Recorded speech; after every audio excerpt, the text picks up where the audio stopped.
Tonight on Digging into History, we begin a gentle journey through the history of the United States, from the earliest indigenous cultures to the world we know today. So get cozy, slide under that blanket, and let your mind drift as the past quietly unfolds. Picture this: a vast continent untouched by European influences, Instagram food pics, or anyone trying to sell you on the concept of monarchies. For thousands of years before anyone accidentally sailed in the wrong direction and claimed to have discovered a place where millions of people already lived, North America was home to the most diverse collection of societies you could imagine. Spoiler alert, they were doing just fine without being discovered. Thank you very much. Across the landscapes that would one day be filled with strip malls and highways, hundreds of distinct nations developed sophisticated societies that would make modern HOA boards look like disorganized amateurs. From the frozen north to the scorching deserts of the southwest, indigenous peoples weren't just surviving, they were absolutely crushing it at the game of civilization. Let's start with a truth bomb. These weren't simple folk waiting around for history to happen to them. The Haudenosaunee, also known as the Iroquois Confederacy, created a political system so advanced that it later influenced the US Constitution. That's right.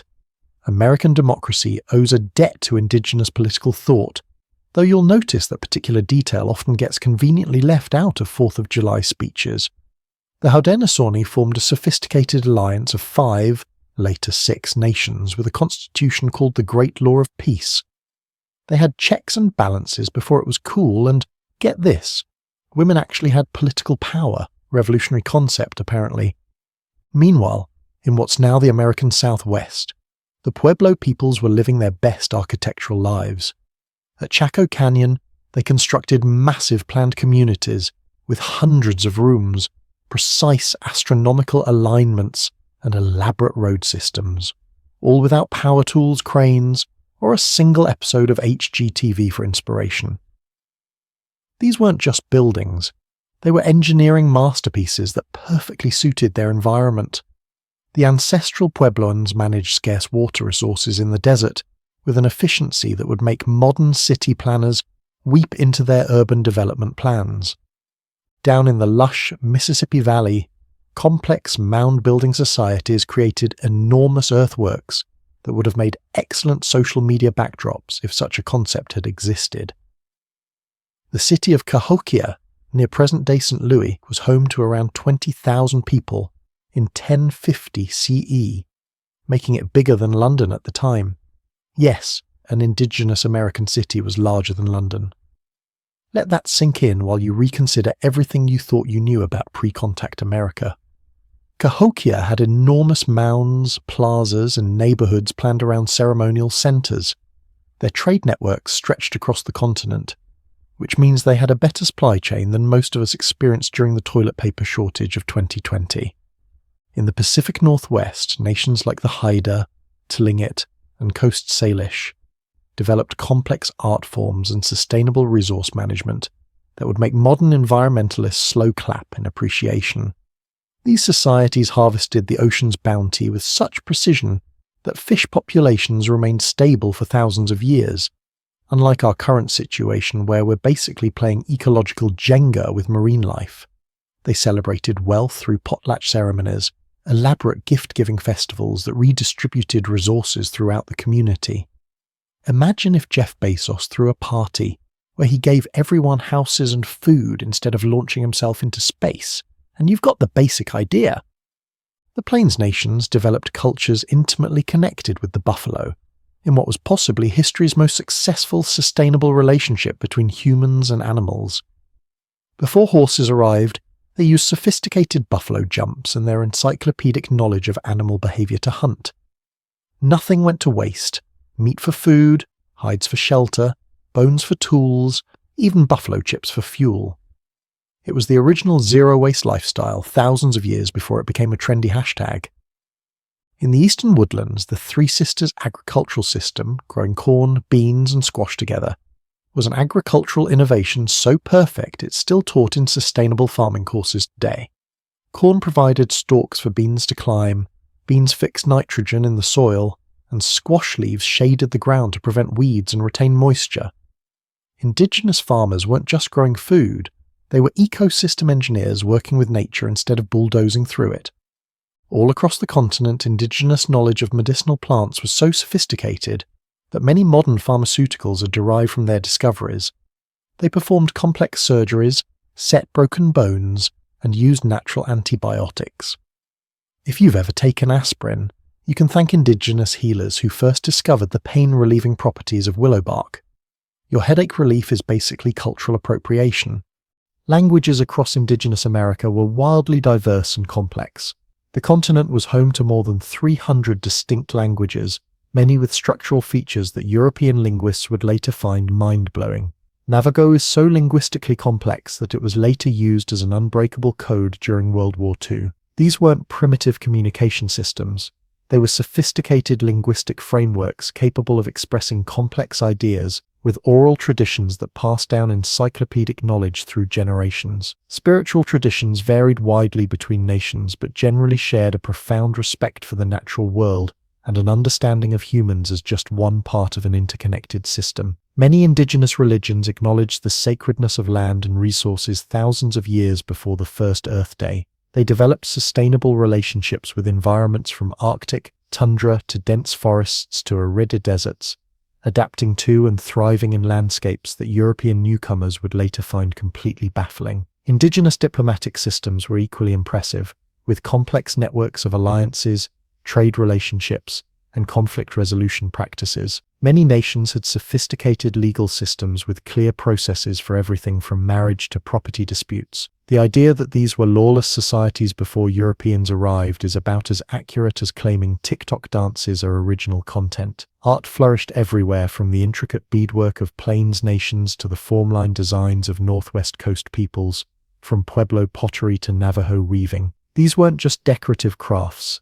They were complex systems of visual communication, encoding cultural knowledge, spiritual beliefs, and historical records. Indigenous artists weren't waiting for European aesthetics to show up. They had their own sophisticated artistic traditions that continue to influence global design today. When Europeans finally did wash up on these shores, they encountered not an empty wilderness but a continent of nations with their own complex histories, conflicts, alliances, innovations, and cultural achievements. The idea of America as an untamed wilderness waiting for civilization is about as accurate as calling a Michelin star restaurant an undeveloped food opportunity. The true history of indigenous America before 1492 isn't a simple prelude to European colonization. It's thousands of years of human innovation, adaptation, spiritual development, and cultural richness. These societies weren't perfect utopias.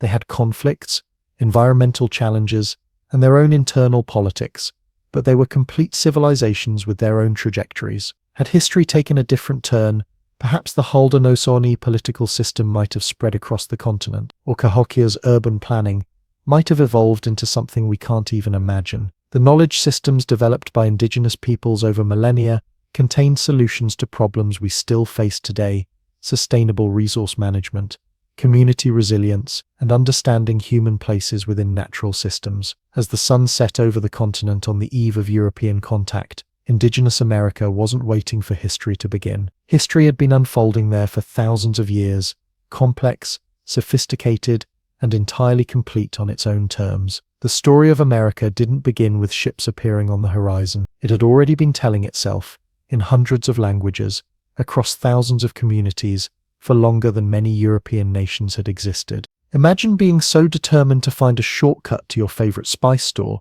that you accidentally bump into an entire continent and then stubbornly insist you meant to do that. Welcome to 1492, where Christopher Columbus pulled off perhaps the most consequential wrong turn in human history. Europe was desperate for a faster route to the wealth of Asia, and Columbus was just desperate enough to try sailing west instead of east. Spoiler alert, he didn't find Asia, but he did kick off one of history's most dramatic episodes of cultural misunderstanding. The late 15th century was a time when European fashion demanded spices, silk, and exotic goods from Asia. The problem? The land routes were controlled by the Ottoman Empire, which charged the medieval equivalent of highway robbery prices for passage. Portugal had been sailing around Africa to reach India, but that journey was about as quick and convenient as dial-up internet. Spain, not wanting to be left out of the get-rich-quick scheme that was global trade, decided to fund Columbus and his Wild West is best theory. Columbus set sail with 3 ships whose combined square footage was smaller than a modern suburban home.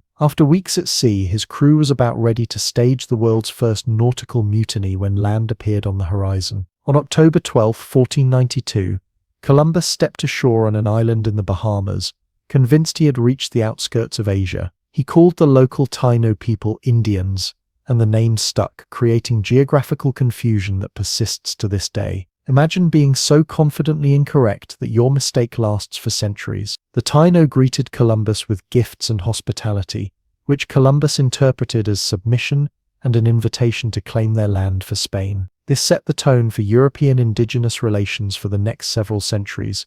Complete misinterpretation followed by unwarranted land claims. Columbus made 3 more voyages to the Caribbean, never admitting he had found a new continent rather than Asia. He died in 1506 still believing he had reached the eastern edges of Asia, refusing to ask for directions to an entirely new level. News of Columbus's discovery spread across Europe faster than celebrity gossip. Soon the maritime powers of Europe were scrambling to get a piece of the action. In 1497, John Cabot, sailing for England, reached the coast of what is now Canada, becoming the first European since the Vikings to set foot on North American mainland.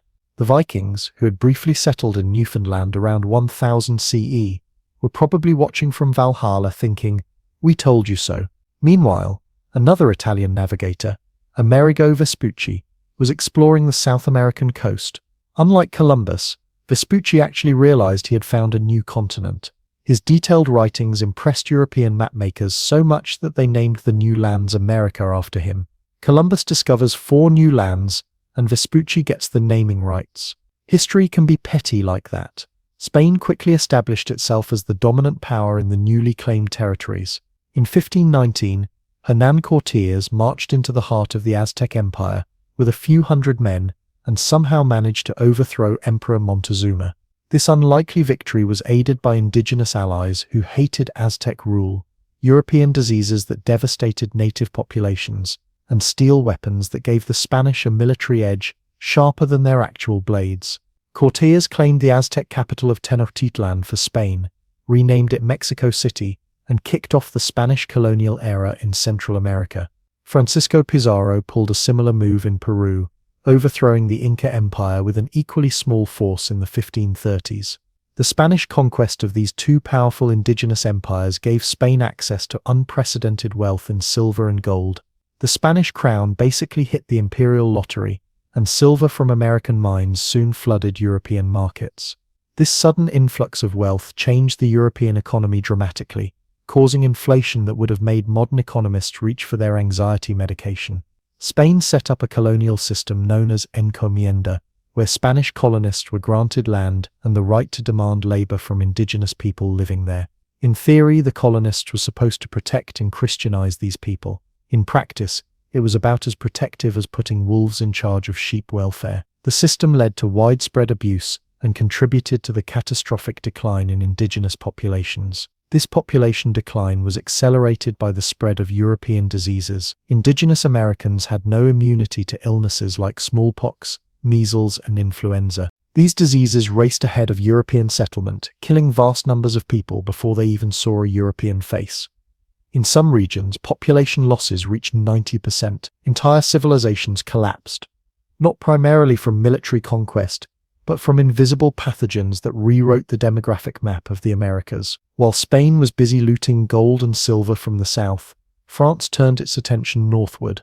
In 1534, Jacques Cartier sailed up the St. Lawrence River, claiming the region for France. Unlike the Spanish, who were obsessed with precious metals, the French were drawn to the lucrative fur trade. Beaver pelts became the new gold, fueling a fashion craze for beaver felt hats in Europe. These fancy hats were the 16th century equivalent of limited edition sneakers, and people back home couldn't get enough of them. The French established a different relationship with indigenous peoples, focusing on trade partnerships rather than conquest. They didn't have the manpower to dominate by force, so they developed alliances instead. French fur traders often lived among indigenous communities, learned their languages, and frequently married indigenous women. These marriages created cultural bridges between French and indigenous societies and facilitated the fur trade. The French colonial model was less about replacing indigenous peoples and more about inserting themselves into existing trade networks, like that friend who shows up uninvited but brings enough snacks to make everyone tolerate their presence. England was a late arrival to the colonization party. While Spain and France were building empires, England was dealing with its own drama, including the small matter of Henry VIII creating an entirely new church just so he could get divorced. When England finally turned while Spain was busy looting precious metals and France was trading beaver pelts, it was like showing up 3 hours late to a party, but England was determined to make a grand entrance.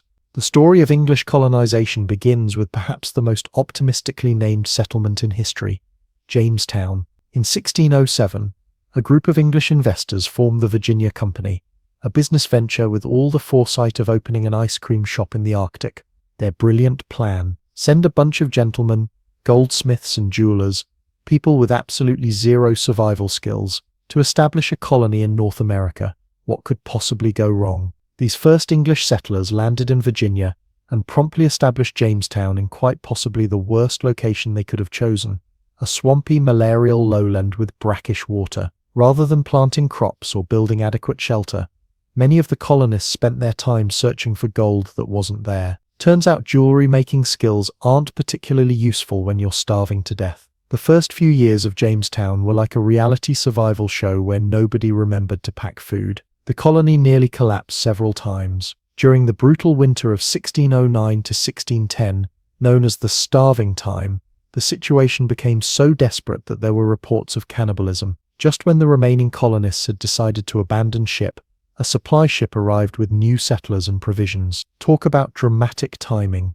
The Jamestown colony's fortunes finally turned around thanks to two things: John Smith's no-nonsense leadership, basically if you don't work you don't eat, and tobacco. John Rolfe, who would later marry Pocahontas, whose real name was Matoka by the way, introduced a Caribbean strain of tobacco that grew well in Virginia soil. Europeans back home were developing quite the smoking habit, and Virginia tobacco became the colonial equivalent of printing money. Suddenly, Virginia had a cash crop that made the colony economically viable, proving once again that nothing motivates human endeavor quite like addictive substances. The colony's labor problem was initially solved by bringing over indentured servants, poor Europeans who sold several years of their labor in exchange for passage to America and a plot of land when their service ended. It was basically an early version of student loans, except you got land instead of a diploma.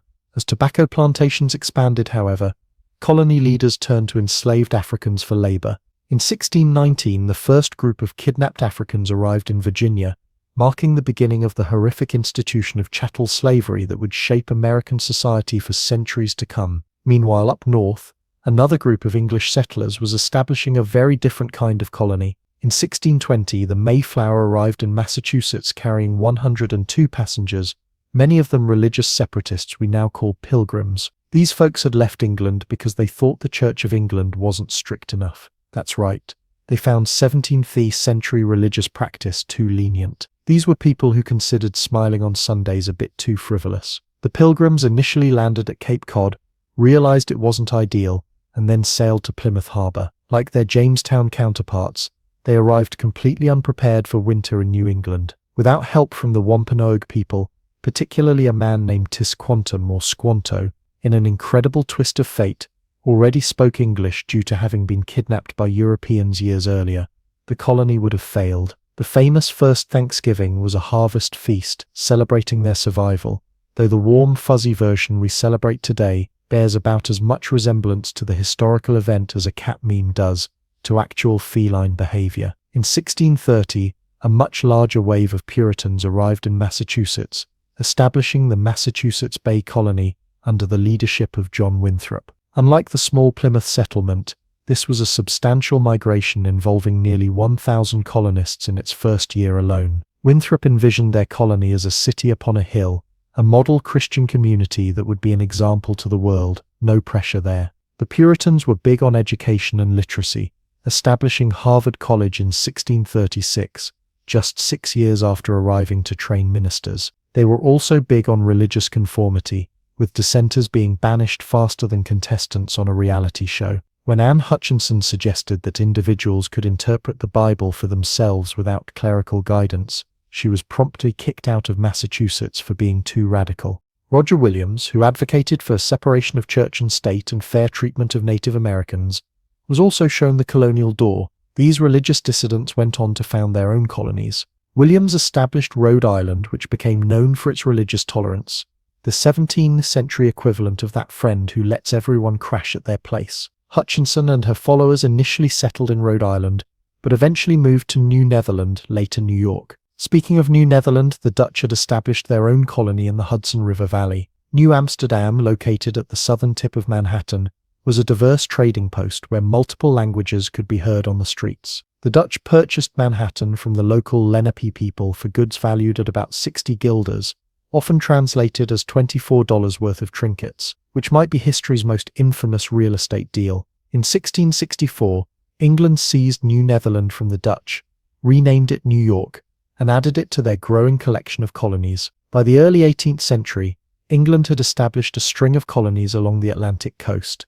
In addition to Virginia and Massachusetts, there was Maryland, founded as a haven for Catholics, Connecticut, New Hampshire, Rhode Island, North and South Carolina, New Jersey, Pennsylvania, Delaware, and eventually Georgia. These became known as the 13 Colonies, though at the time they had about as much unity as a group project where nobody communicates until the night before the deadline. The colonies developed distinct regional identities. New England, with its rocky soil and harsh winters, focused on shipbuilding, fishing, and trade rather than large-scale agriculture. Puritanism heavily influenced the culture, with an emphasis on education, community, and moral strictness. The middle colonies, New York, New Jersey, Pennsylvania, and Delaware, became known for their ethnic and religious diversity, growing wheat and other grains on fertile farmland. The southern colonies developed plantation economies based on tobacco, rice, and indigo, relying heavily on enslaved labor. Pennsylvania,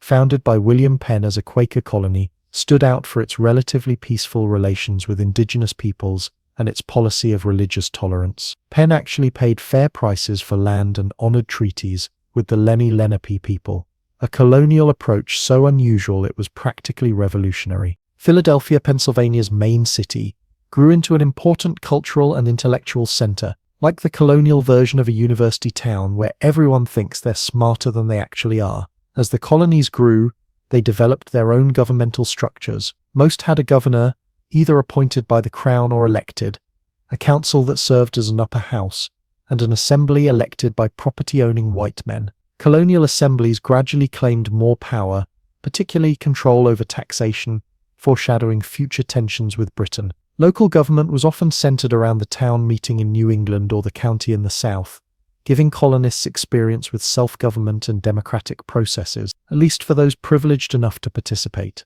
Economic development varied across the colonies. New England merchants built impressive trading networks, sending fish and timber to the West Indies in exchange for sugar and molasses, which were turned into rum, which was then traded for enslaved people in Africa, a horrific triangular trade that generated enormous profits. The middle colonies exported grain to Europe and the West Indies. Southern plantations produced cash crops for export while importing most manufactured goods from Britain. Colonial society was hierarchical but offered more opportunities for social mobility than Europe, at least for free white men. Land was relatively cheap and abundant from the colonists' perspective, ignoring that it was being taken from indigenous peoples, allowing many ordinary farmers to achieve a level of independence unimaginable in Europe. A growing merchant class emerged in port cities, while skilled artisans formed an urban middle class. At the bottom of the social hierarchy were indentured servants and enslaved Africans. Women in colonial America, while legally subordinate to their husbands,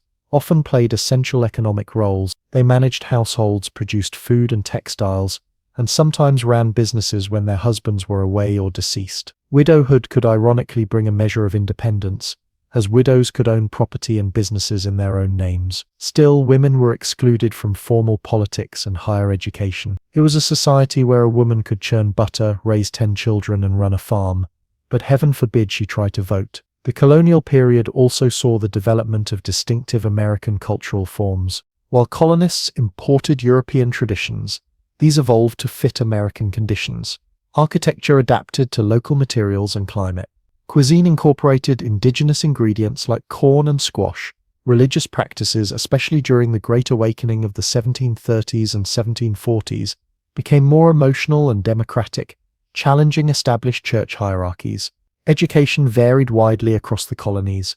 New England established public schools relatively early, with Massachusetts passing a law in 1647 requiring towns to maintain schools. The southern colonies relied more on private tutors for wealthy families, with little formal education available to ordinary farmers. Higher education was limited to a handful of colleges, including Harvard, William and Mary, Yale, and later Princeton, primarily training ministers and lawyers. By the mid-18th century, the colonies had grown from fragile outposts to established societies with their own identities.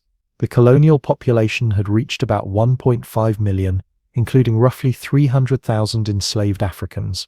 Colonial cities like Boston, New York, Philadelphia, and Charleston had become centers of trade and culture. Colonial Americans, while still seeing themselves as British subjects, had begun developing a distinct identity shaped by their distance from Britain, their frontier experience, and their diverse origins. As 1754 approached, the colonies stood on the verge of dramatic changes. The French and Indian War was about to begin, setting in motion events that would transform these separate British colonies into something entirely new, though none of the colonists could have predicted just how dramatically their world was about to change. As the colonial settlements expanded westward in the mid-18th century, they bumped into a problem. The French were already there, and they had made friends with the locals. The French and their indigenous allies had established a network of trading posts and forts throughout the Ohio River Valley. Meanwhile, British colonists were eyeing that same fertile land with the enthusiasm of someone scrolling through real estate listings way above their budget. In 1754, a young and incredibly awkward Virginia militia officer named George Washington was sent to deliver a message to the French, politely asking them to get out of British-claimed territory. The French response was essentially, "Thanks but no thanks." Washington then led a small force to confront them, ambushed a French patrol, and accidentally sparked what would become the French and Indian War. For those keeping score at home, this was the North American theater of the larger 7 Years' War, proving that Europeans could turn local conflicts into global catastrophes long before the internet made everything everyone's business. The war started disastrously for the British. General Edward Braddock led a force to capture Fort Duquesne, present-day Pittsburgh, and was thoroughly defeated by French and indigenous forces,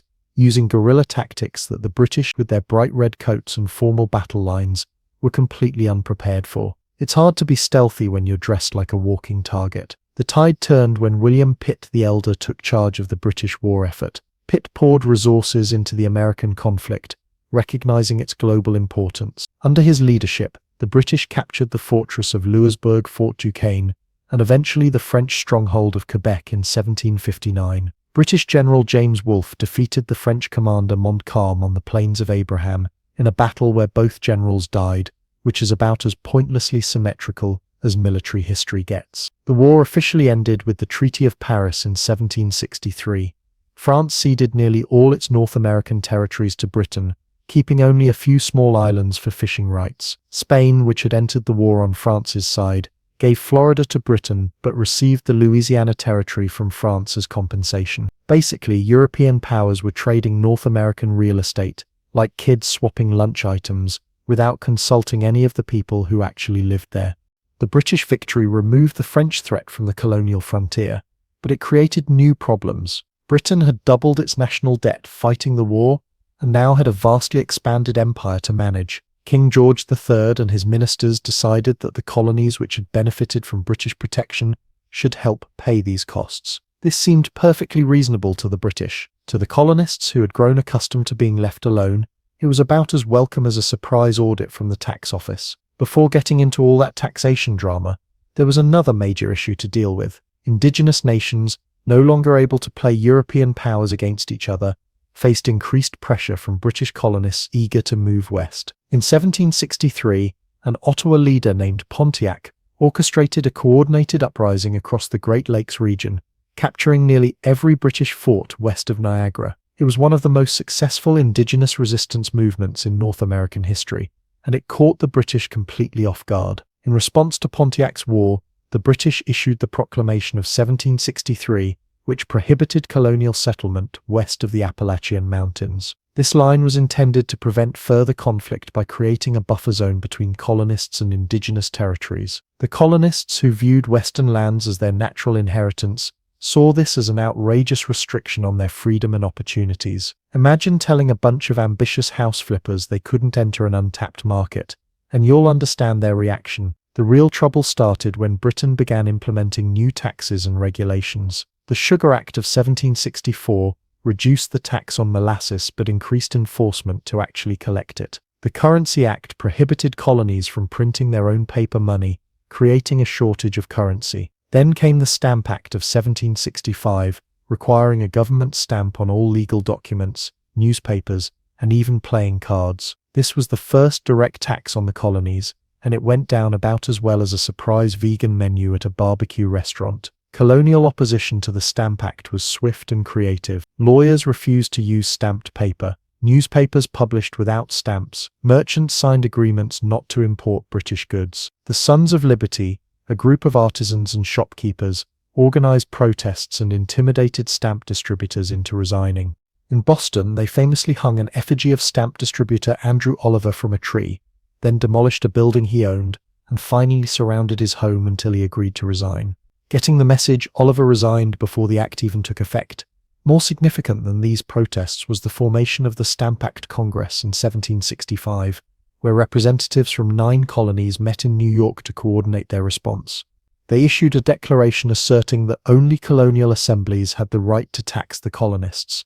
Their rallying cry, "No taxation without representation," became the colonial equivalent of a viral hashtag.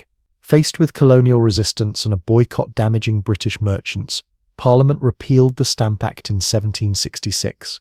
However, they simultaneously passed the Declaratory Act, asserting Parliament's authority to legislate for the colonies in all cases whatsoever. It was basically the 18th century version of a passive-aggressive note saying, "Fine, we'll do it your way, but just remember who's really in charge."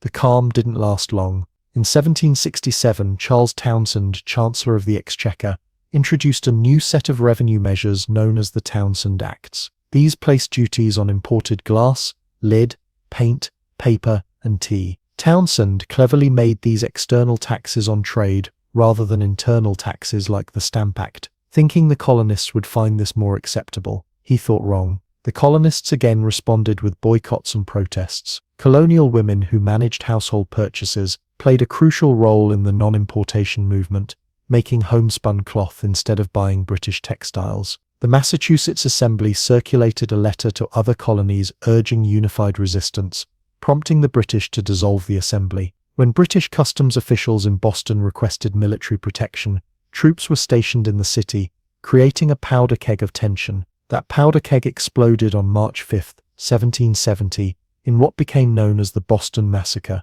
A mob of colonists confronted British soldiers guarding the customs house, throwing snowballs, stones, and insults. When the situation escalated, the soldiers fired into the crowd, killing 5 people including Crispus Attucks, a sailor of African and Native American descent. Colonial newspapers and political leaders like Samuel Adams immediately portrayed the incident as a brutal slaughter of innocent civilians, creating a propaganda victory that turned public opinion against the British. Paul Revere produced an engraving of the event that depicted the British firing in organized volleys, which was about as accurate as a social media post written in all caps. Realizing things were getting out of hand, Parliament repealed most of the Townshend duties, maintaining only the tax on tea as a symbolic assertion of authority. For a few years, tensions eased. Colonial boycotts ended, trade resumed, and most British troops were withdrawn from Boston. It seemed the crisis had passed. Then, in 1773, Parliament passed the Tea Act. Contrary to popular belief, this did not increase the tax on tea. It actually allowed the British East India Company to sell tea directly to the colonies, bypassing colonial merchants and potentially lowering prices. However, colonists saw this as a trick to get them to accept the principle of taxation by buying the cheaper tea. Colonial merchants whose businesses were threatened joined with political radicals to oppose the act. When tea ships arrived in colonial ports, they were typically turned away or the tea left to rot in warehouses. In Boston, however, Governor Thomas Hutchinson insisted the ships unload their cargo. On December 16, 1773, a group of colonists disguised as Mohawk Indians boarded the ships and dumped 342 chests of tea into Boston Harbor. The Boston Tea Party was less a refined social gathering and more an act of coordinated property destruction valued at nearly $2 million in today's currency. The British response was swift and harsh. In 1774, Parliament passed a series of measures the colonists called the Intolerable Acts. These closed Boston Harbor until the tea was paid for, restricted Massachusetts town meetings, allowed royal officials accused of crimes to be tried in Britain, and expanded the Quartering Act, requiring colonists to house British soldiers in their homes. Additionally, the Quebec Act extended Quebec's boundaries into western lands claimed by the colonies and guaranteed French Canadians' right to practice Catholicism, which horrified the predominantly Protestant colonists. Rather than intimidating the colonies into submission, these acts united them in opposition. In September 1774, delegates from 12 colonies met in Philadelphia for the First Continental Congress. They endorsed a set of resolutions demanding the repeal of the Intolerable Acts, affirming colonial rights, and establishing a comprehensive boycott of British goods. They also agreed to reconvene the following year if their grievances were not addressed. While political leaders debated in Philadelphia, ordinary colonists began organizing for potential conflict. Militias drilled more frequently. Communities stockpiled weapons and ammunition. In Massachusetts, where royal authority had effectively collapsed outside Boston, the Provincial Congress established a Committee of Safety led by John Hancock and authorized the creation of Minutemen units, militia specially trained to respond rapidly to emergencies. By early 1775, Britain had declared Massachusetts to be in a state of rebellion. General Thomas Gage, commander of British forces in Boston, received orders to arrest colonial leaders and crush the resistance. On April 18, 1775, Gage sent troops to seize military supplies stored at Concord. Paul Revere and William Dawes rode out to warn the countryside, shouting something considerably more detailed than "the British are coming." At dawn on April 19th, when British troops reached Lexington, they found about 70 Minutemen gathered on the town green. Someone, it's never been determined who, fired the first shot. When the smoke cleared, 8 colonists lay dead. The British proceeded to Concord, where they found most of the military supplies already removed. At Concord's North Bridge, colonial militia fired on the British, forcing them to retreat. As the British marched back to Boston, thousands of militia from surrounding towns attacked them along the road, firing from behind trees, walls, and buildings. By the end of the day, 73 British soldiers and 49 colonists had been killed. More importantly, the political dispute had transformed into armed conflict. The American Revolution had begun. As Ralph Waldo Emerson would later write, the colonists had fired the shot heard round the world, though at the time, most of the world was probably not paying attention to this colonial squabble that would eventually change everything.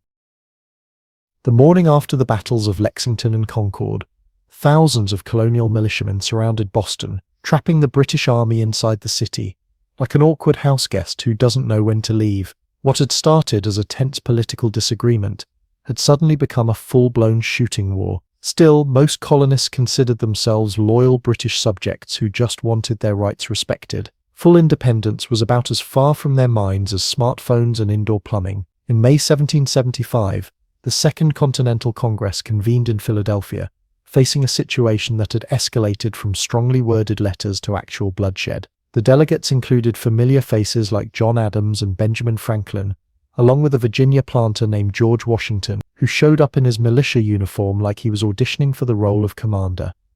Congress took the bold step of creating the Continental Army, and in what may be history's most consequential clothing decision, they appointed Washington as commander-in-chief largely because he looked the part in his impressive uniform. Sometimes dressing for the job you want actually works. While Congress was busy organizing an army, more fighting erupted near Boston. On June 17, 1775, British troops attacked colonial forces on Breed's Hill, in what became known as the Battle of Bunker Hill, despite not actually being fought on Bunker Hill. Early Americans were apparently as bad with location names as modern food delivery apps. The British eventually captured the hill, but suffered over 1,000 casualties in the process. When Colonial General Israel Putnam allegedly told his men, "Don't fire until you see the whites of their eyes," he wasn't being poetic.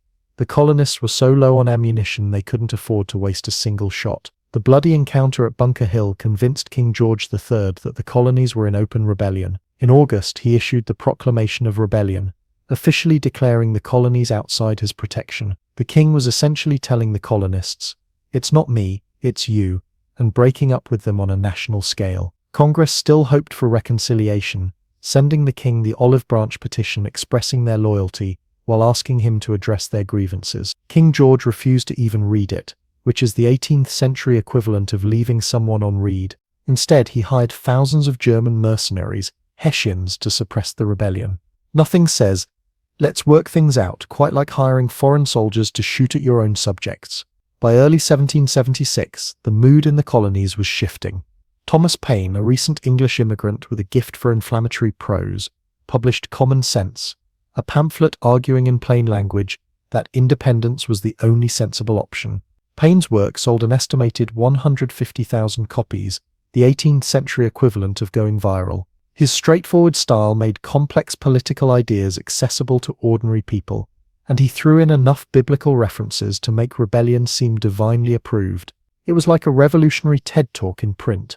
The momentum toward independence grew as British warships shelled colonial coastal towns and royal governors fled the increasingly hostile colonies. On June 7, 1776, Richard Henry Lee of Virginia introduced a resolution in Congress stating that these united colonies are, and of right ought to be, free and independent states. Congress appointed a committee to draft a formal declaration while they debated Lee's resolution. The writing task fell primarily to Thomas Jefferson, chosen partly because his fellow committee members, like Franklin and Adams, thought he was the best writer among them, and partly because they wanted to avoid the work themselves, creating perhaps history's most consequential example of delegating a group project. On July 2, 1776, Congress voted to approve Lee's resolution for independence, a date John Adams predicted would be celebrated by future generations, proving that even the smartest people can't predict which dates will catch on. 2 days later, they approved Jefferson's Declaration of Independence, a document that began with high-minded philosophy about equality and natural rights before transitioning into a lengthy list of grievances against King George that read like a one-star review of his monarchical performance. Of course, declaring independence and actually winning it were two very different things. The newly declared United States faced the daunting task of defeating the world's most powerful empire with an undisciplined, poorly equipped army. It was like challenging a chess grandmaster to a match after just learning how the pieces move. The first year of the war did not go well for the Americans. In August 1776, British forces under General William Howe defeated Washington's army at the Battle of Long Island and captured New York City. Washington was forced to retreat across New Jersey with British forces in pursuit, his army shrinking as enlistments expired and deserters fled. By December, the Continental Army was down to about 3,000 men, and many thought the revolution was on its last legs. In a desperate gamble, Washington decided to attack Hessian forces at Trenton, New Jersey. On Christmas night, 1776, he led his troops across the ice-choked Delaware River, a crossing famously depicted in a painting where Washington stands heroically in the boat, instead of sensibly sitting down like anyone with basic boating experience. The attack caught the Hessians completely by surprise, many of them sleeping off their Christmas celebrations. The Americans captured nearly 1,000 prisoners while losing only 4 men. Washington followed this with another victory at Princeton, boosting American morale and proving that the Continental Army could defeat professional European troops, at least when they were hungover. The American cause received another boost in October 1777, when British General John Burgoyne surrendered his entire army at Saratoga, New York. Burgoyne had led an invasion from Canada that was supposed to link up with British forces from New York City, cutting off New England from the rest of the colonies. The plan looked great on paper, much like most failed military strategies throughout history. Poor communication, difficult terrain, and determined American resistance led to Burgoyne's defeat, which became a turning point in the war. The victory at Saratoga convinced France to openly support the American cause. France had been secretly providing supplies since 1776, because nothing pleased the French more than causing problems for the British. But in 1778, they signed formal treaties of alliance and commerce with the United States. Spain and the Netherlands would later join the fight against Britain, turning a colonial rebellion into a global conflict. The American Revolution was now just one theater in a worldwide war, like a local dispute that somehow gets all the neighbors involved. French support was crucial to the American war effort, providing money, supplies, naval support, and eventually troops. The Marquis de Lafayette, a young French aristocrat who volunteered to serve in the Continental Army before the alliance, became one of Washington's most trusted generals and a lifelong friend. Other European officers also joined the American cause, including Baron Friedrich von Steuben, a Prussian who helped train and professionalize the Continental Army at Valley Forge, teaching American troops the finer points of European warfare, and presumably a few choice German curse words along the way. Valley Forge deserves special mention in the revolutionary narrative. During the winter of 1777 to 1778, the Continental Army encamped at this location in Pennsylvania, suffering through freezing temperatures, inadequate shelter, and severe shortages of food and clothing. Contrary to popular belief, the winter wasn't unusually harsh. It was the lack of supplies and preparation that made conditions so difficult. About 2,500 men died, mostly from disease rather than cold. Yet the army that emerged from Valley Forge in spring was more disciplined and better trained, thanks largely to von Steuben's efforts. Valley Forge became a powerful symbol of American perseverance and sacrifice, proving that nothing builds national mythology quite like shared suffering. The war dragged on for several more years, with fighting spreading to the frontier and the south. In the Western Territories, indigenous nations generally sided with the British, who at least pretended to respect their land rights, while American settlers showed an insatiable appetite for Western expansion. The brutal fighting on the frontier often pitted neighbor against neighbor, with atrocities committed by both sides. In the South, British commanders hoped to exploit the region's large loyalist population and the vulnerability created by slavery. They offered freedom to enslaved people who joined British forces, a proposal that prompted thousands to flee their enslavers and support the British cause. This placed Southern slaveholders in the awkward position of fighting for liberty while denying it to others, a contradiction that apparently didn't trouble them enough to actually do anything about it. The war in the South was particularly savage, with brutal guerrilla fighting alongside conventional battles. Francis Marion, the Swamp Fox, led American irregular forces that harassed British units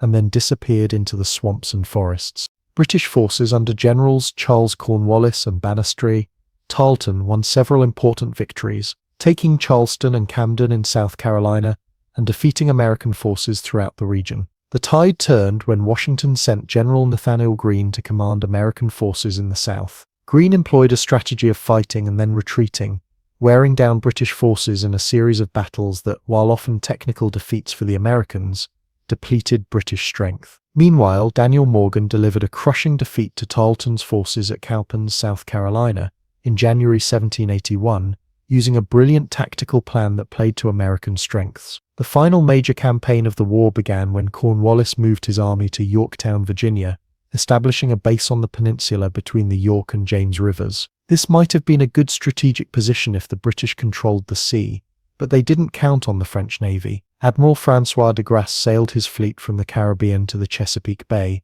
defeating a British naval force and cutting off Cornwallis from naval support or evacuation. Meanwhile, Washington and French General Rochambeau marched their combined forces south from New York, covering 400 miles in remarkable secrecy. When they arrived at Yorktown in September 1781, they had Cornwallis trapped between their land forces and the French fleet, the 18th century military equivalent of being stuck between a rock and a hard place. After a 3-week siege, Cornwallis surrendered his entire army of over 8,000 men on October 19, 1781. Legend has it that the British band played "The World Turned Upside Down" as they marched out to lay down their arms, which would be a remarkably on-the-nose musical selection if true. When Lord North, the British Prime Minister, received news of the surrender, he reportedly exclaimed, "Oh God, it is all over," which is both historically significant and exactly what everyone says when they realize they've made a terrible mistake. Although small-scale fighting continued for another year, Yorktown effectively ended major combat operations. The British public,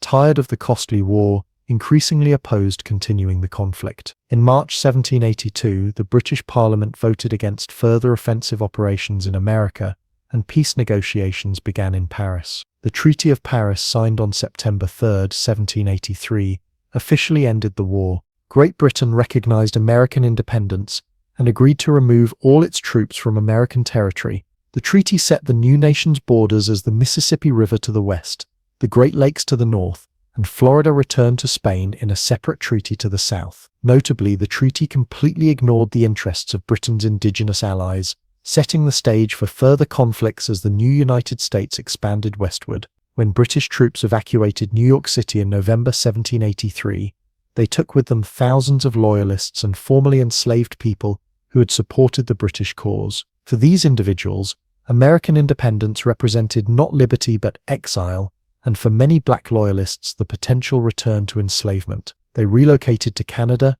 Britain, the Caribbean, and even Sierra Leone in Africa, creating a diaspora of people who had backed the losing side in America's bid for freedom. George Washington, who could have used his popularity and control of the army to seize power, instead resigned his commission and returned to private life at Mount Vernon. When King George III heard of Washington's decision, he allegedly remarked, "If he does that, he will be the greatest man in the world." Washington's voluntary relinquishment of power set a crucial precedent for civilian control of the military in the new republic, though he would soon be called back to public service. The successful revolution created an independent United States, but the new nation faced enormous challenges. Operating under the weak Articles of Confederation, the country struggled with economic problems, diplomatic isolation, and internal divisions. The revolutionary generation would soon discover that winning independence was just the beginning. Creating a functioning nation that could actually deliver on the lofty promises of the Declaration of Independence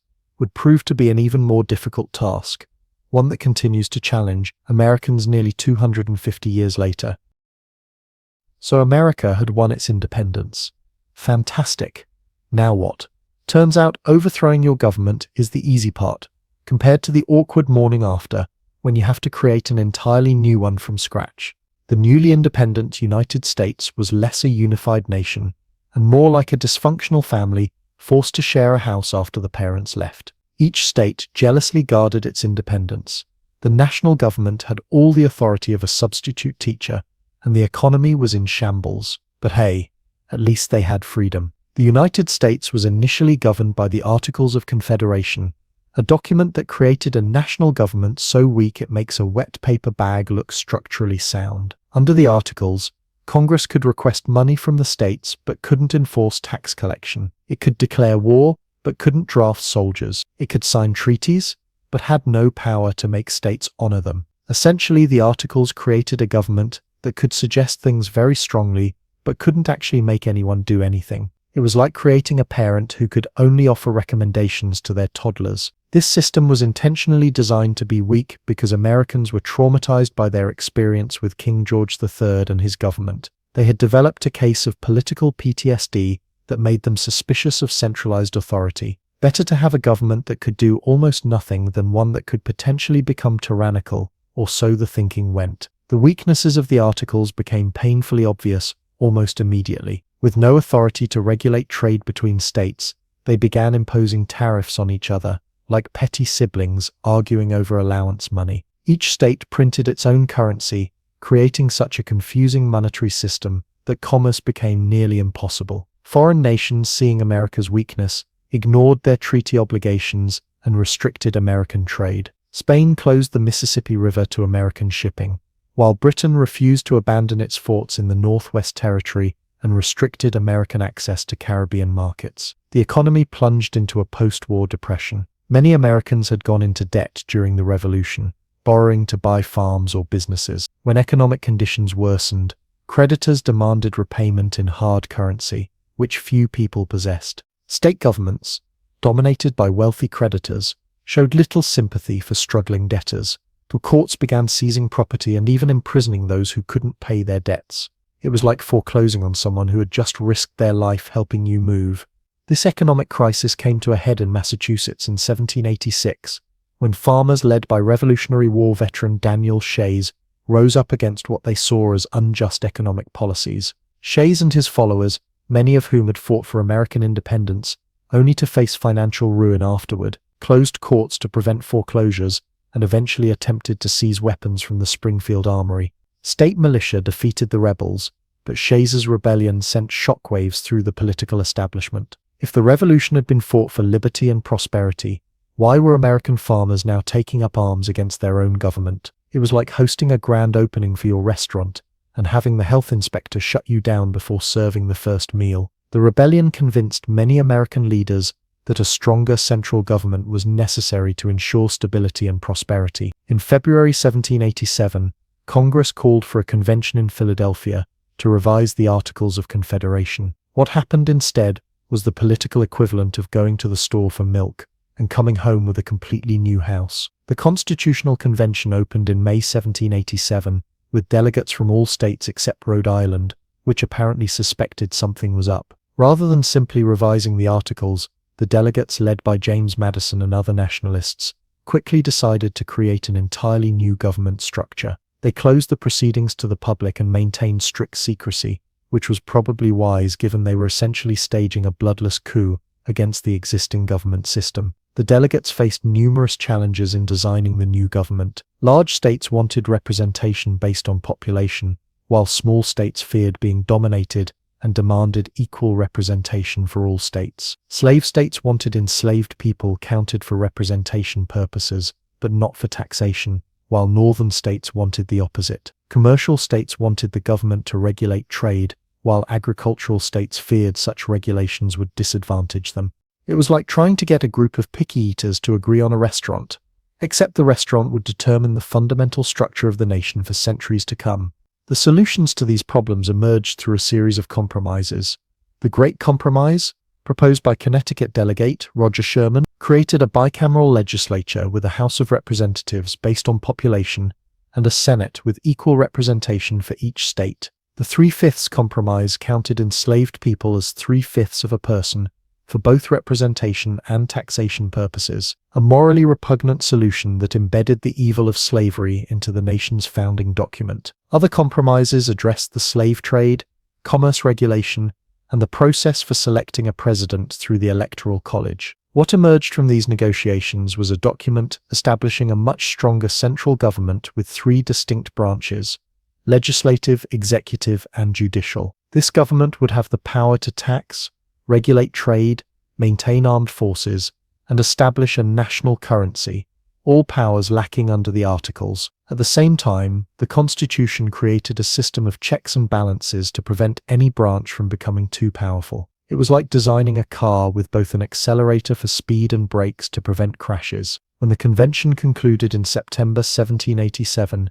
the delegates had created not a revised Articles but an entirely new constitution. Now they faced the challenge of getting it ratified. The Constitution required approval from conventions in at least 9 of the 13 states, bypassing the state legislatures that would likely reject it. The ratification battle pitted Federalists who supported the new Constitution against anti-Federalists who feared it created too powerful a central government. The Federalists, including Madison, Alexander Hamilton, and John Jay, published a series of essays known as the Federalist Papers, arguing for the Constitution's ratification. These essays explained the new government's design and asserted that its checks and balances would prevent tyranny. The anti-Federalists, including Patrick Henry and George Mason, countered that the Constitution lacked sufficient protections for individual liberties and states' rights. They worried that the powerful new government would eventually infringe on the very freedoms the Revolution had been fought to secure. A major breakthrough came when Federalists promised to add a Bill of Rights to the Constitution after ratification. This assurance helped convince many skeptics, and by June 1788, the required 9 states had ratified the document. North Carolina and Rhode Island initially rejected it, only joining the new government after the Bill of Rights was proposed. The holdouts were basically saying, "We'll join your new club, but only after you put some rules in writing about not being jerks to the members." The new government began operation in 1789 with the election of George Washington as the first president.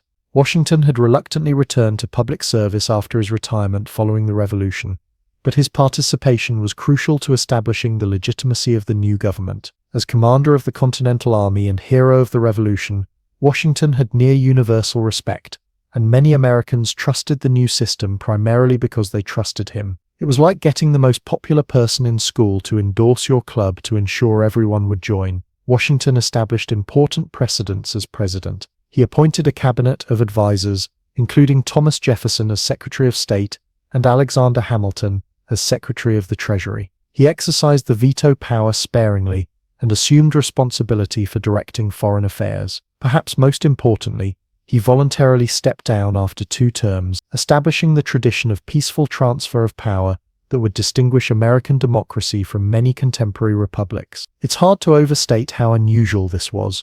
Most revolutionary leaders throughout history have clung to power until removed by force or death. One of Washington's most significant challenges came in implementing the new government's economic policies. Secretary Hamilton proposed an ambitious financial program that included the federal government assuming state debts from the Revolution, establishing a national bank, and imposing excise taxes to generate revenue.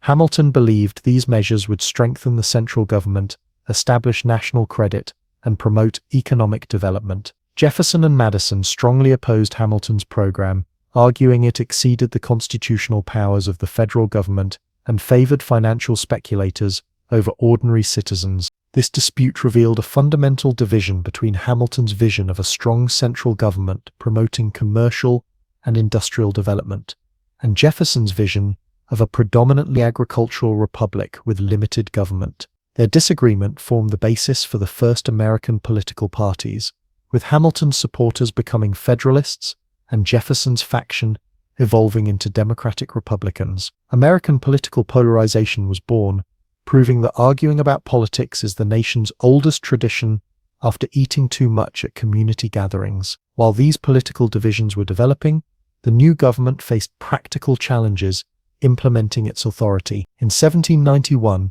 Congress imposed an excise tax on whiskey that particularly burdened Western farmers, who often converted their grain to whiskey for easier transport to eastern markets. In western Pennsylvania, farmers resisted the tax, intimidating and attacking federal tax collectors. By 1794, the Whiskey Rebellion had grown so serious that Washington mobilized a militia force larger than the Continental Army he had commanded during the Revolution. This overwhelming show of force quickly ended the rebellion, demonstrating that the new government, unlike its predecessor under the Articles, had both the will and the ability to enforce its laws. The 1790s also saw America navigating treacherous international waters as the French Revolution and subsequent war between Britain and France threatened to drag the young nation into a devastating conflict.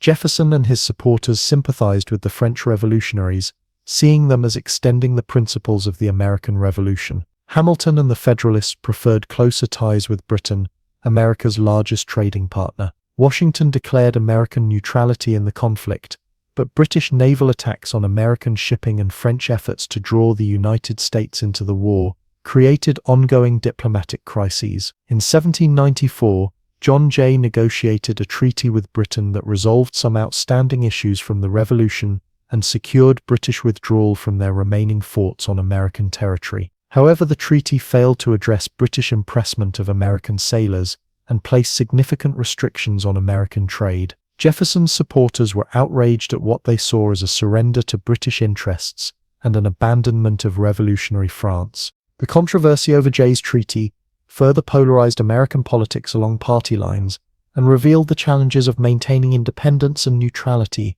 in a world dominated by European powers. Washington's decision to retire after 2 terms led to the nation's first contested presidential election in 1796. John Adams, Washington's vice president, defeated Jefferson in a close race, with Jefferson becoming vice president under the original electoral system that did not distinguish between presidential and vice presidential candidates. This awkward arrangement placed political rivals in the 2 highest offices, creating something like being forced to road trip with someone who just beat you for prom king. Adams faced both international and domestic crises during his presidency. The French, angered by Jay's treaty, began seizing American ships, leading to an undeclared naval war known as the Quasi-War. When Adams sent diplomats to negotiate with France, French officials demanded bribes before discussions could begin. This XYZ affair, as it became known, outraged Americans and led to the slogan, "Millions for defense, not 1 cent for tribute." Adams built up the Navy and authorized American ships to capture French vessels, but he resisted calls for a declaration of war. Domestically, the Federalist-controlled Congress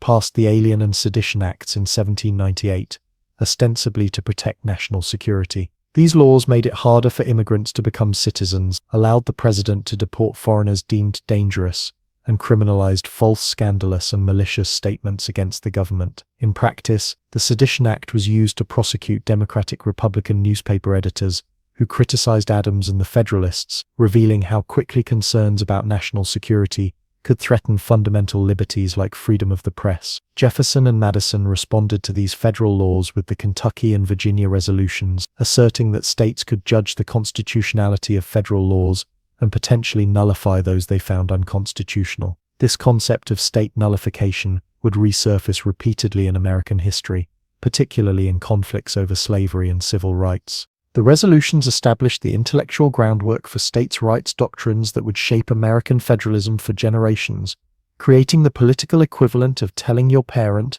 "You're not the boss of me." As the century drew to a close, the young United States had successfully established a functioning constitutional government. Washington's peaceful transfer of power to Adams, and the development of competing political parties operating within the constitutional framework, demonstrated the viability of the new Republican system. At the same time, controversies over economic policy, foreign relations, and civil liberties revealed the tensions inherent in balancing effective government with individual freedom and state autonomy. Perhaps most significantly, the critical institution of slavery remained firmly entrenched in American society. The Constitution had protected slave imports until 1808 and included the Fugitive Slave Clause requiring the return of escaped enslaved people. The Three-Fifths Compromise gave slave states disproportionate power in the new government. These concessions to slavery contradicted the Revolution's rhetoric about liberty and equality, creating a moral contradiction at the heart of the new republic that would ultimately require a second revolution, the Civil War, to resolve. By 1800, the United States had survived its fragile beginning and established the governmental framework that continues to operate today. The nation had weathered foreign threats, domestic rebellions, and bitter partisan divisions, while maintaining its independence and Republican character. As the new century dawned and Thomas Jefferson prepared to become the nation's third president, Americans could look back on the remarkable achievement of creating a stable republic out of revolutionary chaos. What they could not know was how dramatically their experiment in self-government would expand and evolve in the century ahead. As the 19th century dawned, Americans found themselves with a functioning government but facing a pivotal election. The bitter rivalry between Federalists and Democratic Republicans had reached fever pitch, with each side convinced the other would destroy the nation.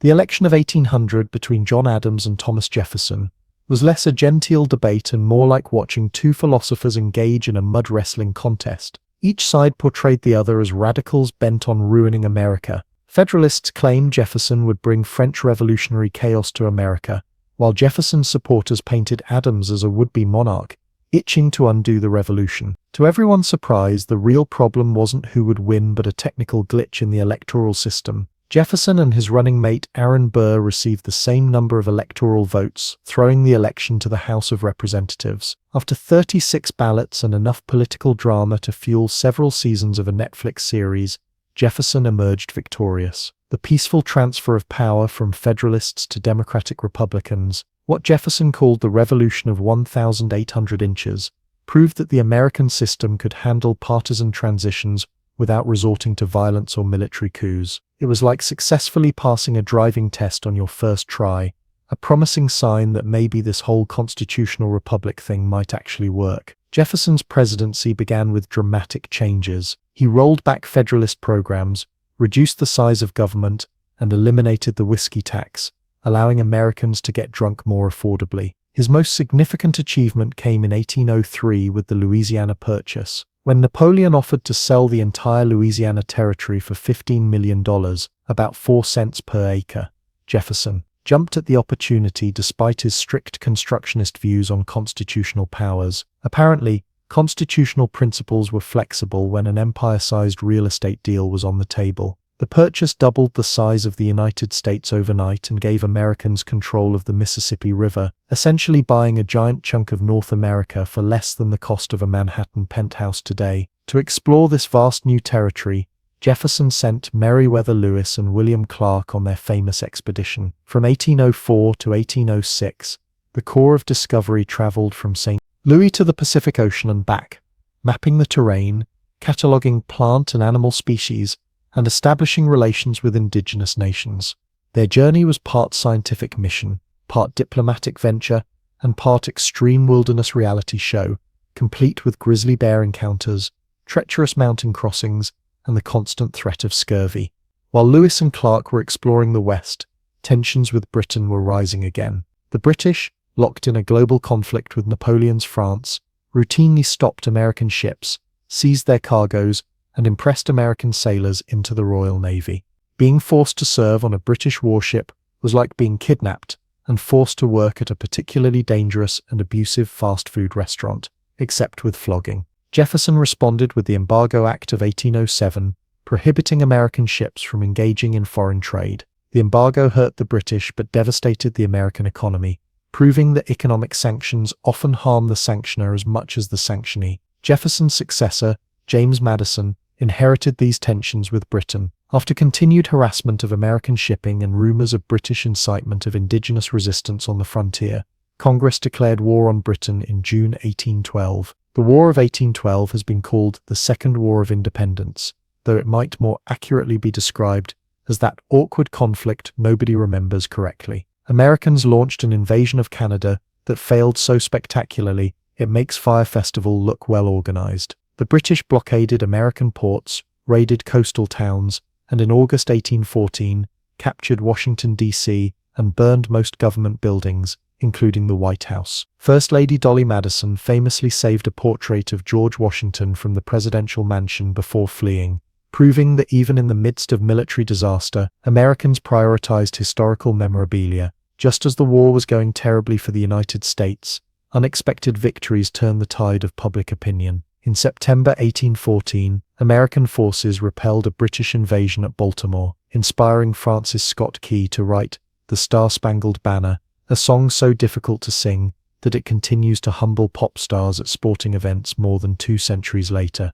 The most significant American victory came in January 1815 at the Battle of New Orleans, where General Andrew Jackson's forces decisively defeated a British army. Ironically, the battle occurred 2 weeks after the Treaty of Ghent had been signed ending the war, but news traveled slowly in the pre-internet era. Jackson became a national hero for winning a battle that technically shouldn't have happened, which is perfectly on brand for a war that started with unclear objectives and ended with all parties agreeing to return to pre-war conditions. Though the War of 1812 resolved few of the issues that had caused it, it had significant consequences for American development. The war ended remaining hopes for an indigenous confederacy in the Northwest Territory that might have checked American expansion. It also stimulated American manufacturing, as the British blockade forced the nation to produce goods previously imported from Europe. Most importantly, it generated a wave of nationalism that manifested in the era of good feelings during James Monroe's presidency. When the Federalist Party collapsed and partisan divisions temporarily subsided, it was like a national group hug after surviving a particularly chaotic family road trip. This period of good feelings was short-lived. The Panic of 1819, America's first major economic depression, brought financial hardship across the country. More ominously, the issue of slavery emerged as a national crisis during debate over Missouri's admission to the Union. The Missouri Compromise of 1820 temporarily resolved the crisis by admitting Missouri as a slave state and Maine as a free state, while prohibiting slavery in the remaining Louisiana Territory north of latitude 36°30. This compromise maintained the balance between slave and free states, but revealed how deeply the institution of slavery threatened national unity. It was like putting a bandage on a broken leg.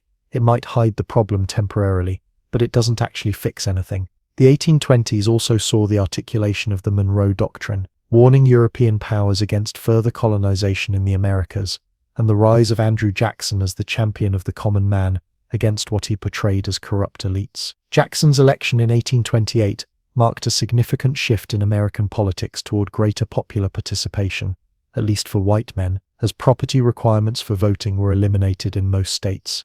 Jackson's Democratic Party portrayed itself as the voice of ordinary farmers and workers against the privileged few, setting the template for populist politics that would be imitated for generations to come. Jackson's presidency was marked by his forceful personality and controversial policies. His most notorious action was the implementation of the Indian Removal Act of 1830, which forced southeastern tribes to relocate west of the Mississippi River. The Cherokee Nation challenged this policy in court, winning a Supreme Court decision in Worcester v. Georgia, 1832, that should have protected their lands. Jackson reportedly responded, "John Marshall has made his decision, now let him enforce it," essentially saying the Supreme Court could take its legal opinion and use it as kindling. The forced relocation proceeded anyway, resulting in thousands of deaths along the Trail of Tears, one of the most shameful episodes in American history. Jackson also waged war against the Second Bank of the United States,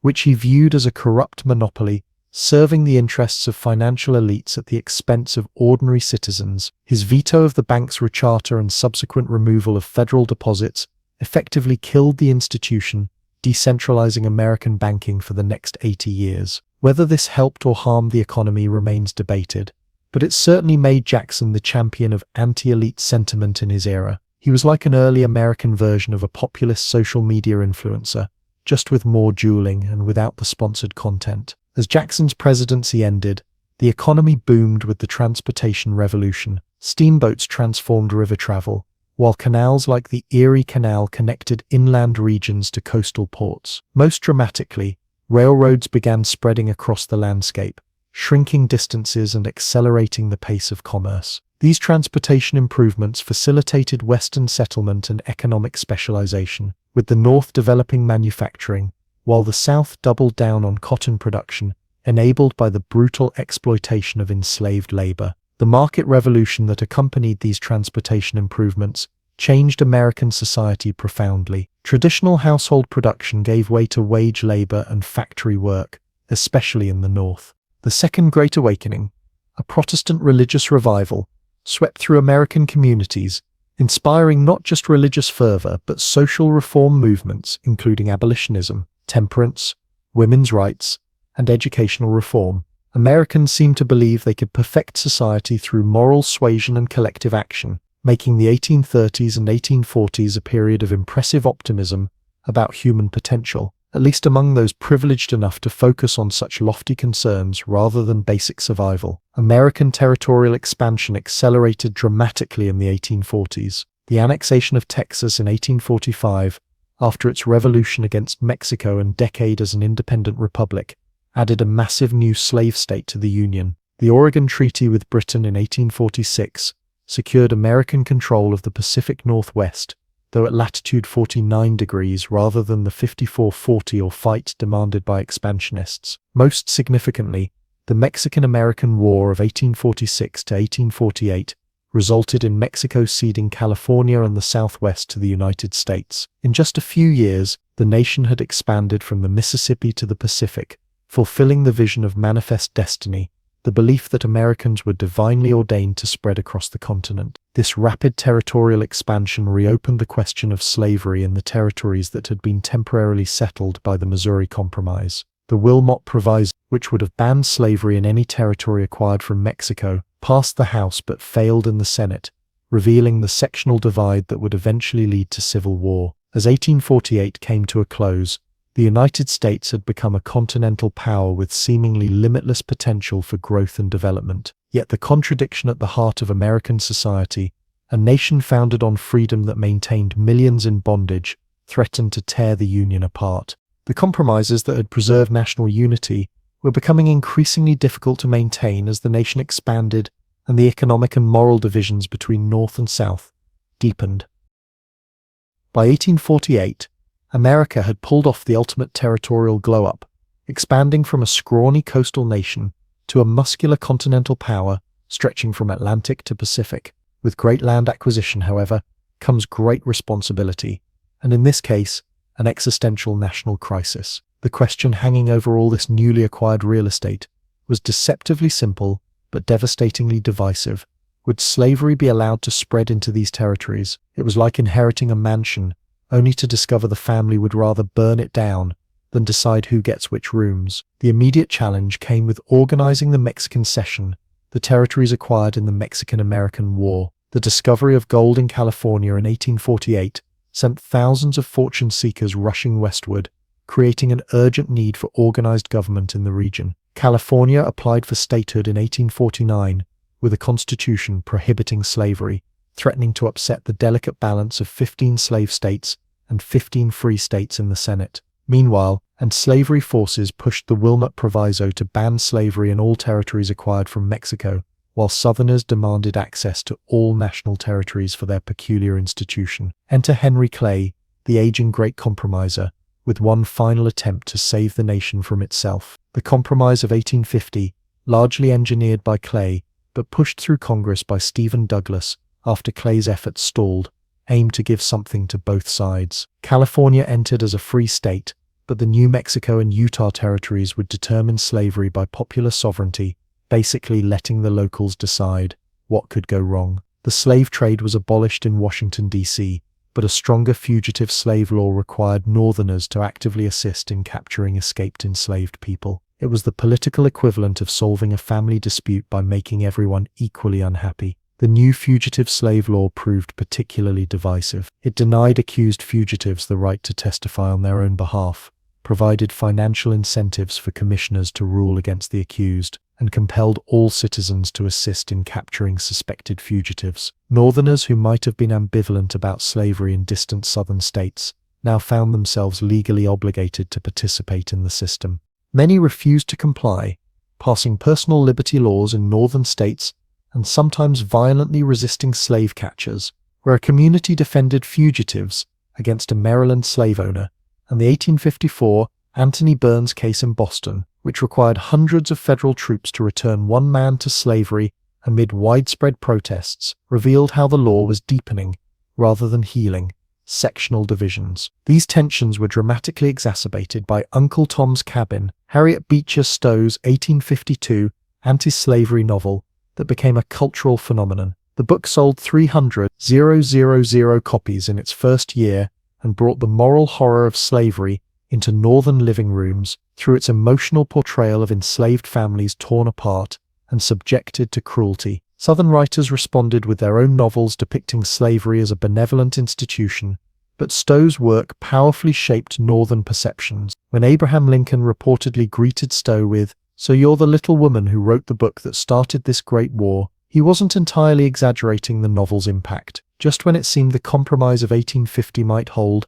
Senator Stephen Douglas decided to organize the Nebraska Territory for settlement and railroad development. This required addressing the slavery question in a region where slavery was prohibited under the Missouri Compromise. Douglas's solution, the Kansas-Nebraska Act of 1854, repealed the Missouri Compromise and applied popular sovereignty to these territories. It was like throwing away a decades-old family peace treaty and saying, "Let's just fight it out instead." The results were predictably disastrous. Pro-slavery and anti-slavery settlers rushed into Kansas to influence the territorial vote, leading to competing governments and violent clashes. Bleeding Kansas became a preview of the Civil War to come, with pro-slavery raiders attacking the Free State town of Lawrence, and abolitionist John Brown retaliating by murdering pro-slavery settlers at Pottawatomie Creek. Kansas voted to reject slavery in 1858, but the violence demonstrated that the slavery issue had moved beyond political compromise to ideological warfare. The Kansas-Nebraska Act also transformed American politics by destroying the second-party system. The Whig Party disintegrated as Northern and Southern members could not maintain unity over slavery. The new Republican Party emerged in the North, dedicated to preventing slavery's expansion into the territories. Meanwhile, the Democratic Party increasingly became dominated by Southern interests. The sectional alignment of political parties meant that Americans increasingly received entirely different political messages depending on where they lived, further dividing the nation. These divisions were powerfully articulated in the Lincoln-Douglas debates during the 1858 Illinois Senate race. Stephen Douglas defended popular sovereignty and accused Lincoln of supporting racial equality, while Lincoln argued that slavery was morally wrong and should be placed on a course toward eventual extinction. Douglas won the election, but Lincoln's eloquent moral argument against slavery elevated his national profile. His Cooper Union speech in 1860 further established him as a reasoned voice against slavery's expansion, while respecting its existence where already established, threading the political needle between abolitionists and pro-slavery extremists. The Supreme Court hoped to settle the territorial slavery question with the Dred Scott decision in 1857. Chief Justice Roger Taney's ruling determined that enslaved people were not citizens and could not sue in federal court, that Congress had no authority to prohibit slavery in the territories, and that being taken into free territory did not make an enslaved person free. The decision effectively declared both the Missouri Compromise and the concept of free territories unconstitutional. Republicans were outraged, seeing the ruling as evidence of a slave power conspiracy to nationalize slavery. The decision meant that neither Congress nor territorial legislatures could keep slavery out of the territories, rendering popular sovereignty meaningless and heightening Northern fears that slavery would spread nationwide. John Brown's raid on Harper's Ferry in October 1859 further inflamed sectional tensions. Brown, the radical abolitionist from Bleeding, Kansas, attempted to seize the federal arsenal and initiate a slave uprising. The raid was quickly suppressed by federal troops under Robert E. Lee, and Brown was executed for treason. Northern abolitionists hailed Brown as a martyr, while Southerners saw the raid as confirmation of Northern hostility toward their way of life and institutions. The incident pushed the sections further apart just as the presidential election of 1860 approached. The election proved the final breaking point. The Democratic Party split into Northern and Southern factions, with Stephen Douglas representing the former and John C. Breckinridge the latter. A fourth party, the Constitutional Union Party, attempted to bridge sectional divisions by simply ignoring the slavery issue and focusing on preserving the Union. The Republican nominee, Abraham Lincoln, pledged to stop slavery's expansion while not interfering with it in existing states. When Lincoln won with just 40% of the popular vote but a solid electoral college majority, without even appearing on the ballot in most Southern states, many Southerners concluded they could no longer protect their interests within the Union. South Carolina, long the hotbed of secessionist sentiment, called a convention and voted to leave the Union on December 20, 1860. By February 1861, 6 more Deep South states had followed. These 7 states formed the Confederate States of America, elected Jefferson Davis as president, and began seizing federal installations within their borders. It was like a messy divorce where one spouse takes not just the House but also claims all the military bases. President James Buchanan, a Northern Democrat with Southern sympathies, took no effective action during this secession winter, claiming he had no constitutional authority to stop states from leaving the Union. By the time Lincoln took office on March 4, 1861, the Confederacy was an established fact, with its own government, constitution, and armed forces. Lincoln's inaugural address struck a conciliatory tone toward the South while firmly rejecting the constitutional right to secession. But the die was already cast. The flashpoint came at Fort Sumter in Charleston Harbor. The fort remained under federal control, but needed supplies to continue operating. Lincoln notified South Carolina that he was sending provisions but not military reinforcements to the fort. Confederate leaders, fearing that allowing federal authority to continue in the heart of the Confederacy would undermine their claim to sovereignty, decided to attack before the supply ships arrived. On April 12, 1861, Confederate batteries opened fire on the fort, which surrendered after 34 hours of bombardment. There were no fatalities, but the Civil War had begun. Lincoln called for 75,000 volunteers to suppress the insurrection, prompting 4 more Upper South states, Virginia, North Carolina, Tennessee, and Arkansas, to join the Confederacy rather than fight against their Southern neighbors. The opposing sides initially believed the war would be short and decisive. Many Southerners thought their military tradition and fighting spirit would overcome Northern advantages, while Northerners believed the rebellion would collapse once faced with the Union's superior resources. Both were dramatically wrong. The first major battle at Bull Run, Manassas, in July 1861,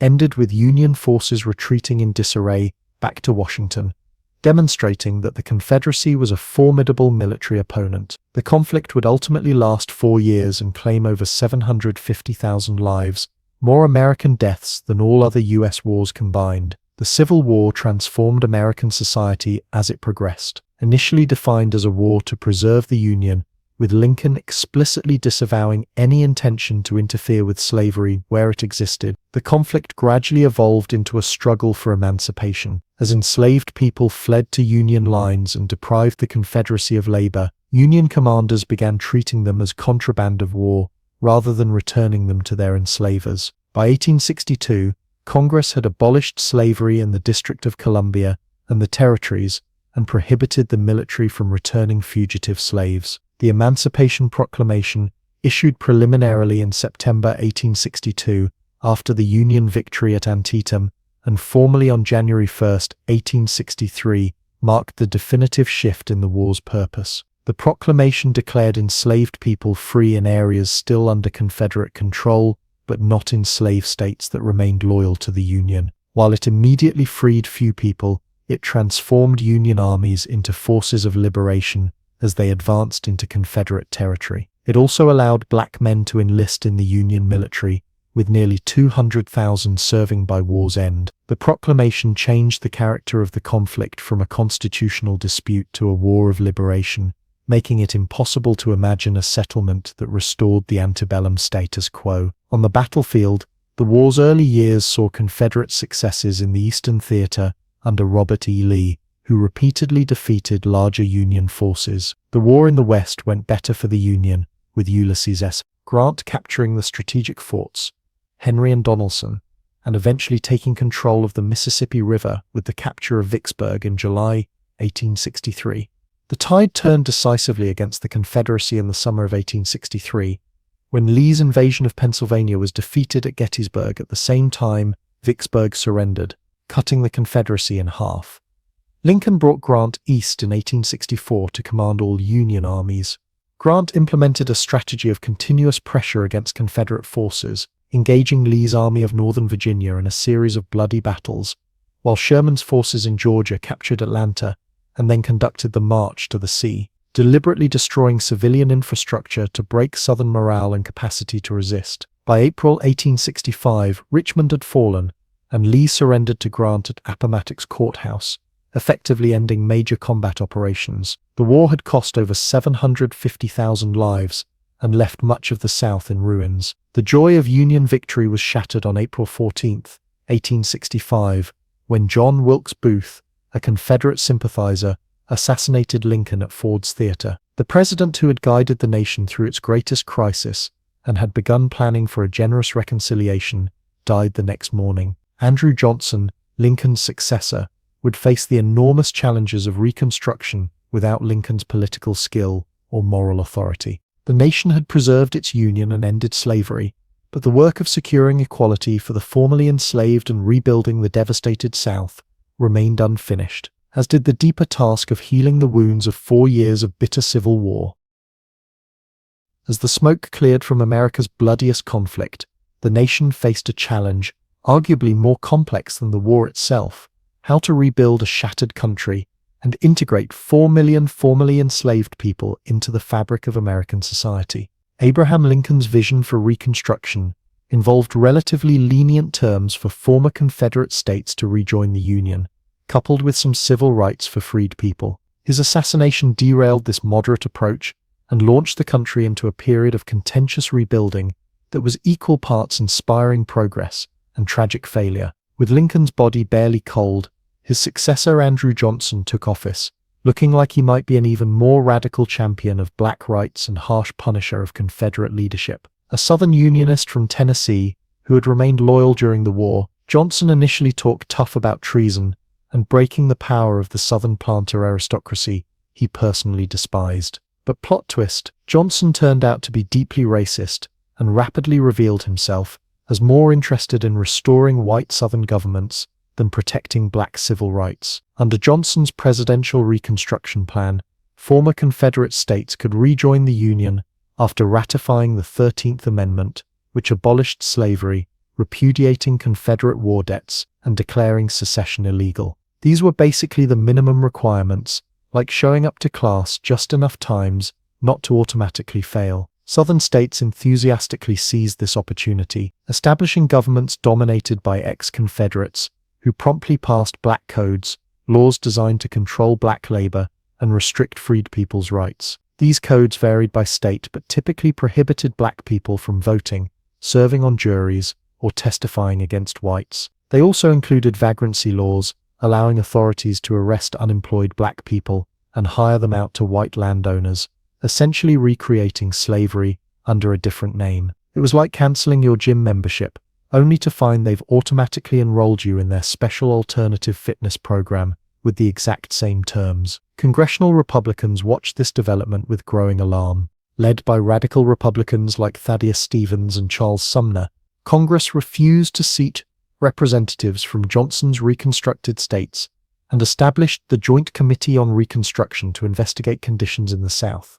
What they found wasn't pretty: widespread violence against freed people, black codes restricting basic rights, and former Confederate leaders stepping right back into power as if the war had been a minor disagreement rather than a deadly 4-year rebellion. The showdown between Johnson and Congress escalated throughout 1866. Congress passed the Civil Rights Act and Freedmen's Bureau Act to protect black rights, but Johnson vetoed both, arguing they represented unconstitutional federal overreach. Congress then overrode his vetoes for the first time in American history on major legislation, essentially telling the president, "Thanks for your opinion, but we're doing this anyway." The conflict culminated in the 1866 congressional elections, framed by Republicans as a referendum on Reconstruction policy. Voters overwhelmingly supported the Republican position, giving them a veto-proof supermajority and effectively ending presidential Reconstruction. Congressional or radical Reconstruction began in 1867 with the Military Reconstruction Acts, which divided the former Confederacy except Tennessee, which had already been readmitted into 5 military districts under federal control. Southern states were required to draft new constitutions with universal male suffrage, ratify the 14th Amendment, guaranteeing equal protection and due process, and disqualify certain former Confederate leaders from holding office. It was like putting the South in timeout until they learned to play nicely with others. This period saw remarkable political transformations in the South. With federal protection, black men voted in large numbers and helped elect both black and white Republicans to state governments. These Reconstruction governments enacted progressive legislation establishing public school systems, expanding women's rights, and investing in public infrastructure. South Carolina's legislature, where black representatives formed a majority in the lower house, was particularly notable for its ambitious reforms. Black men also served in Congress,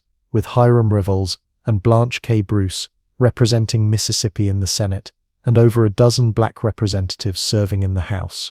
But these achievements faced violent opposition from white Southerners unwilling to accept black political equality. Groups like the Ku Klux Klan, founded in 1866, used terrorism to intimidate black voters and Republican supporters.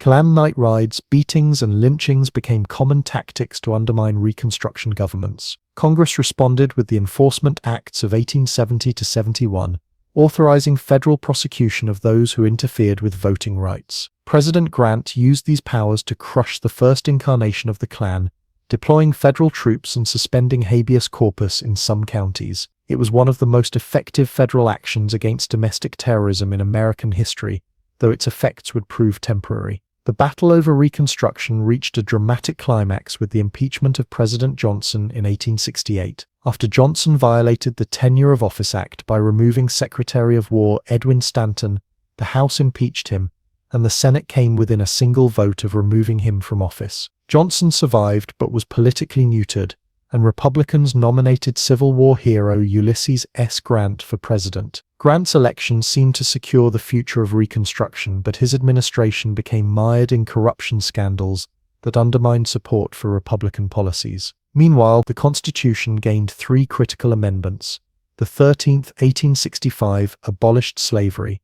The 14th, 1868, guaranteed citizenship and equal protection for all people born in the United States. And the 15th, 1870, prohibited denying voting rights based on race. These Reconstruction amendments fundamentally transformed the constitutional order, making federal protection of civil rights possible, at least in theory, and establishing birthright citizenship as a cornerstone of American identity. They represented America's second founding, a recommitment to equality that the original Constitution had failed to deliver. By the mid-1870s, however, Northern commitment to Reconstruction was waning. Economic issues, particularly the Panic of 1873 and subsequent Depression, distracted from Southern concerns. Corruption scandals in Reconstruction governments, sometimes exaggerated by Democratic opponents, eroded support for continued federal intervention. Many Northerners simply grew tired of the Southern question and wanted to move on to other issues. The Supreme Court also undermined Reconstruction through decisions like U.S. Cruikshank, 1876, which limited federal power to protect civil rights against private violence. The contested presidential election of 1876 between Republican Rutherford B. Hayes and Democrat Samuel Tilden led to the Compromise of 1877, which effectively ended Reconstruction. In exchange for the presidency, Republicans agreed to withdraw remaining federal troops from the South, ending federal support for the last Republican state governments there. It was like abandoning your friends in a zombie-infested town because you got tired of sending supplies. Southern Democrats rapidly redeemed their states, establishing white supremacist governments that would dominate Southern politics for nearly a century. As Reconstruction faded, the United States experienced dramatic economic growth and industrialization in what Mark Twain dubbed the Gilded Age, a period where a thin veneer of dazzling wealth masked serious social problems beneath. The Transcontinental Railroad was completed in 1869, linking the east and west coasts and facilitating national markets. Industrial production skyrocketed as new technologies and organizational methods transformed manufacturing. Steel production grew from 77,000 tons in 1870 to over 11 million tons by 1900. Oil, electricity, and telecommunications industries emerged, creating vast new fortunes and fundamentally changing how Americans lived and worked. This economic transformation produced a class of super-wealthy industrialists and financiers, the robber barons, whose fortunes dwarfed anything previously seen in American history. Men like John D. Rockefeller, oil, Andrew Carnegie, steel, J.P. Morgan banking, and Cornelius Vanderbilt railroads amassed unprecedented wealth through both innovation and questionable business practices. Rockefeller's Standard Oil controlled 90% of the oil refining industry, while Carnegie's steel empire produced more steel than the entire British steel industry. These men lived in ostentatious mansions, built extravagant summer cottages in places like Newport, Rhode Island, and spent more on parties than most Americans would earn in several lifetimes. It was wealth inequality on steroids, with the richest 1% controlling more wealth than the bottom 99% combined. Workers, meanwhile, faced harsh conditions in America's Industrial Revolution. The typical factory worker labored 60 hours per week for about $500 per year, barely enough for subsistence living. Dangerous working conditions were common, with an estimated 35,000 workers killed annually in industrial accidents. Child labor was widespread, with children as young as 5 working in mines, factories, and mills. When workers attempted to organize unions, they faced fierce opposition from employers who used private security forces, blacklists, and legal injunctions to break strikes. Major labor conflicts like the Great Railroad Strike of 1877, the Haymarket Affair of 1886, and the Homestead Strike of 1892 sometimes turned violent, with workers and strikebreakers killed in confrontations that resembled small-scale warfare. Despite these challenges, workers gradually organized effective unions, like the Knights of Labor and later the American Federation of Labor. The labor movement fought for the 8-hour workday, safer conditions, and living wages, achieving limited success by the end of the century. Their efforts represented one strand of a broader reform impulse that included the Women's Christian Temperance Union, advocating against alcohol, suffragists demanding voting rights for women, and settlement house workers like Jane Addams, addressing urban poverty. These progressive reformers believed government should play a more active role in addressing social problems, laying the groundwork for the progressive era that would follow. Immigration transformed American society during this period,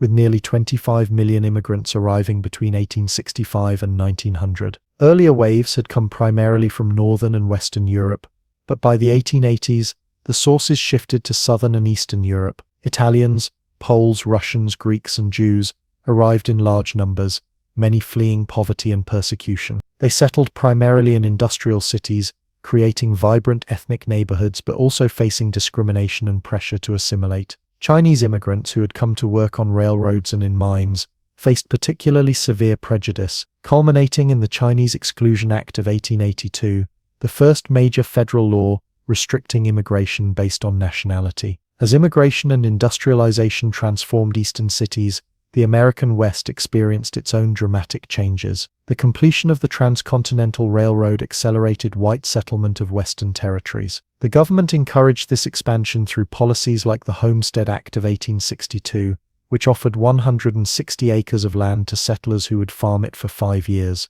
This rapid settlement inevitably led to conflict with indigenous nations who had inhabited these lands for generations. Government pursued a policy of forced relocation to reservations, breaking previous treaties when convenient and using military force to suppress resistance. The resulting Indian Wars included the Great Sioux War of 1876–77, featuring Custer's defeat at Little Bighorn, and ended with the Wounded Knee Massacre in 1890, where U.S. troops killed hundreds of Lakota men, women, and children. By 1900, indigenous populations had reached their historic low point, and most nations had been confined to reservations where government policies actively sought to destroy traditional cultures through programs like boarding schools that separated indigenous children from their families. The closing of the frontier, officially announced by the Census Bureau in 1890, marked the end of one of the defining features of American development and identity. American politics during the Gilded Age was characterized by intense partisanship, high voter turnout, and limited federal action on major social issues. Republicans and Democrats were evenly matched nationally, though Republicans dominated the North while Democrats controlled the solid South after Reconstruction. Elections were fiercely contested, with voter turnout regularly exceeding 80% of eligible voters, though women and many Black Americans remained disenfranchised. Political machines like Tammany Hall in New York exchanged patronage jobs and services for votes, creating corrupt but effective urban political organizations. Despite the intensity of partisan competition, national policy remained remarkably stable, focusing on tariffs, monetary policy, and civil service reform, rather than addressing industrial conditions or social welfare. Presidents during this era were generally not strong leaders, with the exception of Grover Cleveland, who served 2 non-consecutive terms and became known for his opposition to special interests and government expansion. Congress, not the presidency, dominated national government, and even there, action was often stymied by party divisions and the power of business interests. The Gilded Age ended with the Depression of the 1890s, which began with the Panic of 1893 and lasted for several years. This economic crisis intensified demands for political change, visible in the populist movement's challenge to the two-party system. The populists, based primarily among farmers struggling with falling crop prices and high railroad rates, demanded reforms like a graduated income tax, government ownership of railroads, and inflation of the currency to help debtors.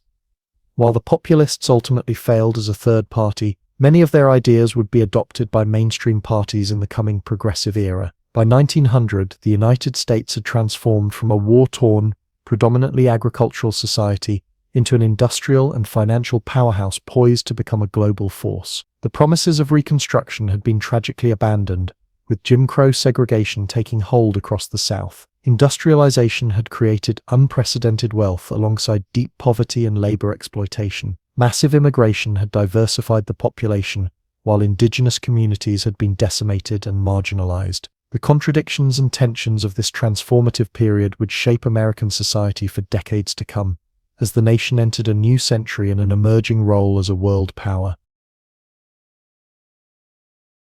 As the 19th century came to a close, the United States found itself at a crossroads. Having conquered a continent and built an industrial economy that rivaled any in the world, America faced a question: what to do with all this newfound power? The answer, as it turned out, was to join the imperialist party that European powers had been enjoying for decades. It was like showing up late to a land-grab buffet and finding that all the choice territories had already been claimed.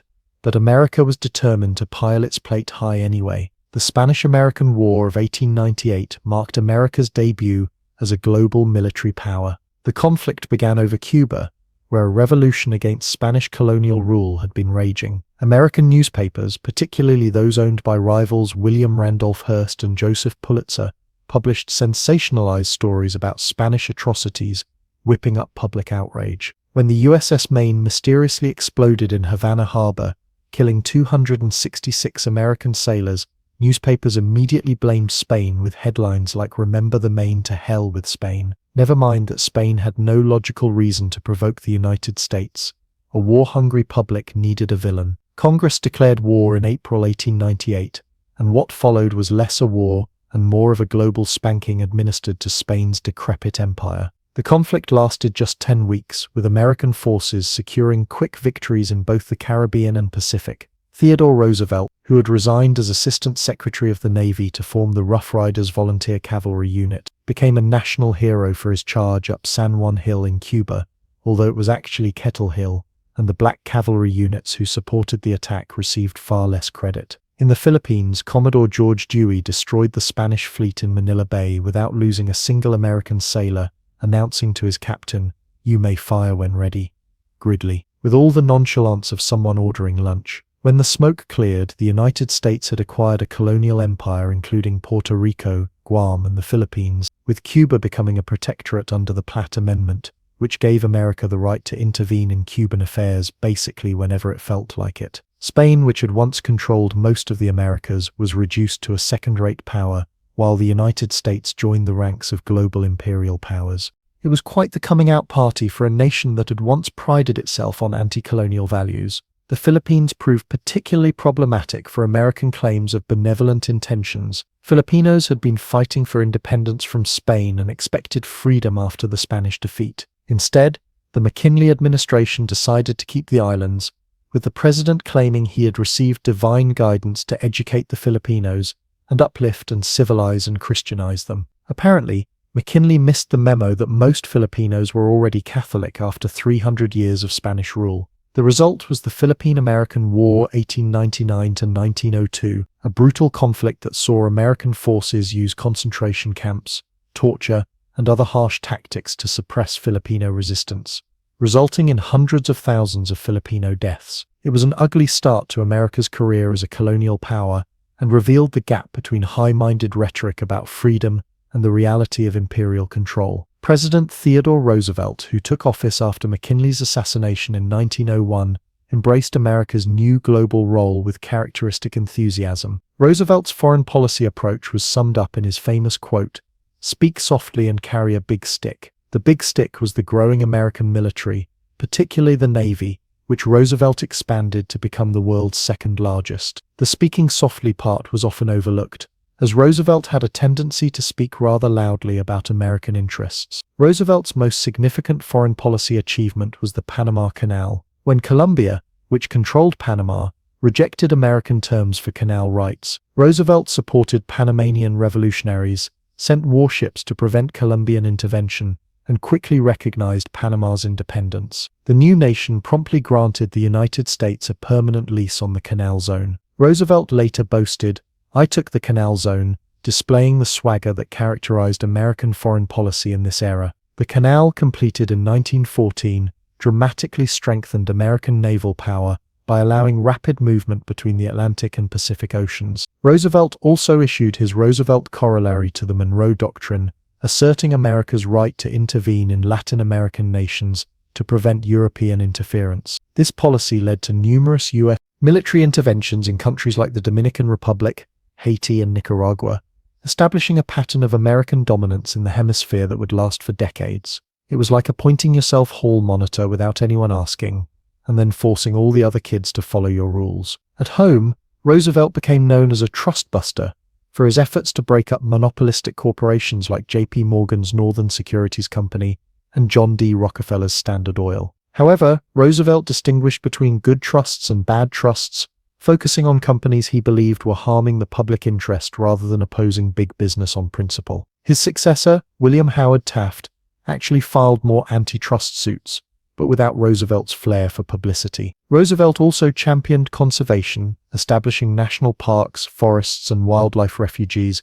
covering 230 million acres. His love of nature and hunting led him to preserve America's wilderness even as the country industrialized rapidly. It was perhaps ironic that this most aggressive of presidents became associated with protecting the natural world, but Roosevelt contained multitudes: author, rancher, police commissioner, soldier, and conservationist all rolled into one energetic package. The progressive era that Roosevelt helped define was characterized by reform movements addressing the problems created by rapid industrialization, urbanization, and immigration. Progressive reformers sought to make government more responsive to public needs, regulate business practices, improve living conditions in cities, and integrate immigrants into American society. Women played a crucial role in these movements, with activists like Jane Addams establishing settlement houses to serve urban immigrants and leading campaigns for better housing, public health, and labor protections. Journalism also drove reform, with muckrakers like Ida Tarbell, who exposed Standard Oil's business practices, and Upton Sinclair, whose novel The Jungle revealed horrific conditions in meat-packing plants, bringing public attention to corporate abuses. Their work led to legislation like the Pure Food and Drug Act and Meat Inspection Act of 1906, which began federal regulation of food and medicine safety. It was a time when journalism could actually change laws instead of just generating angry tweets. Progressive reforms extended to political systems as well. Many states adopted initiatives, referendums, and recalls to give voters more direct influence over governance. The 17th Amendment, 1913, established direct election of U.S. senators, previously chosen by state legislatures. Women's suffrage gained momentum, with Western states leading the way in granting women voting rights before the 19th Amendment would nationalize this right in 1920. However, the progressive era had significant limitations. Most notably, it largely failed to address racial inequality. In fact, the early 20th century saw Jim Crow segregation become more entrenched in the South, while racial violence, including horrific lynchings, remained common. President Woodrow Wilson, elected in 1912 as a progressive Democrat, actually segregated the federal workforce, showing how progressivism could coexist with white supremacy. It was a glaring contradiction in a movement supposedly dedicated to social justice and democratic values. Wilson's presidency was ultimately defined not by domestic reform, but by World War I. When war erupted in Europe in 1914, Wilson initially declared American neutrality,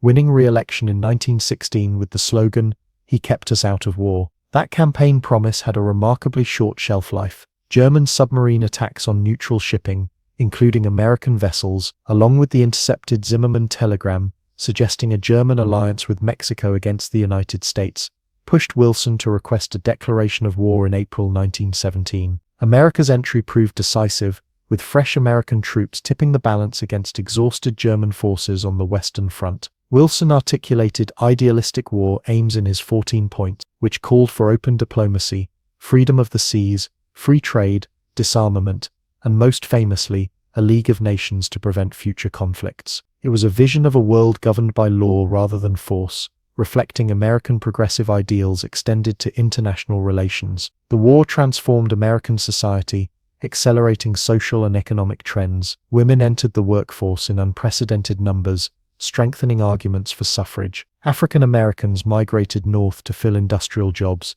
beginning the Great Migration that would reshape American cities. The government took unprecedented control over the economy, regulating production, transportation, and even food consumption. Civil liberties suffered as critics of the war faced censorship and imprisonment under the Espionage and Sedition Acts. By 1918, America had emerged not just as a world power, but as the decisive factor in a global conflict. The idealistic nation that had once defined itself in opposition to European power politics had become the arbiter of Europe's future. The question now was whether America would maintain this global role in the peace that followed, or return to its traditional focus on domestic concerns. It was a question that would define much of the 20th century and continues to shape American foreign policy debates today. As American doughboys returned from the muddy trenches of Europe, they came home to a nation that was about to embark on one of the most dramatic mood swings in history. The 1920s roared in with prosperity, wild cultural changes, and a national hangover policy called prohibition, proving that even well-intentioned ideas can lead to spectacular disasters when people really want to party. World War I had transformed America from international debtor to creditor, supercharging the economy and setting the stage for unprecedented prosperity. American factories switched from producing bombs and bullets to cranking out consumer goods at a dizzying pace. The automobile industry led the way, with Ford's assembly line making cars affordable for ordinary Americans. By 1929, there was one car for every 5 Americans, creating a mobile society that would forever change dating, commerce, and the ability to escape family gatherings with plausible excuses about traffic. New technologies transformed daily life. Radios brought entertainment directly into living rooms, with commercial broadcasting beginning in 1920. By the decade's end, 40% of American households owned a radio,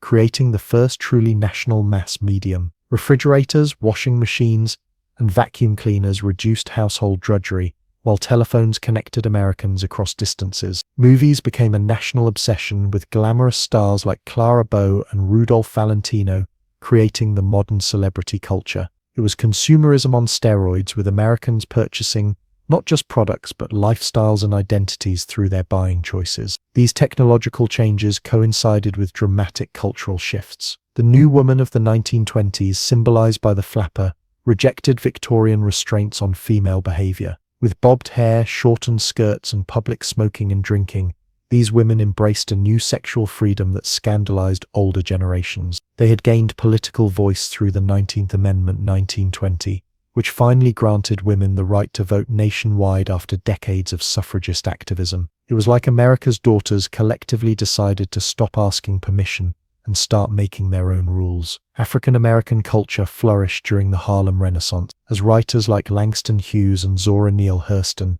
musicians like Duke Ellington and Louis Armstrong, and artists like Aaron Douglas created works exploring Black identity and experience. Jazz, born in New Orleans but reaching maturity in Chicago and New York, became America's most distinctive musical form and the soundtrack of the era. White Americans increasingly embraced aspects of Black culture, even as Jim Crow segregation and racial violence remained entrenched. This cultural vibrancy existed alongside powerful conservative forces. The most spectacular example was Prohibition, which banned the manufacture, sale, and transportation of alcoholic beverages beginning in 1920. Intended to reduce crime, poverty, and family violence associated with alcohol abuse, Prohibition instead created a massive black market controlled by organized crime.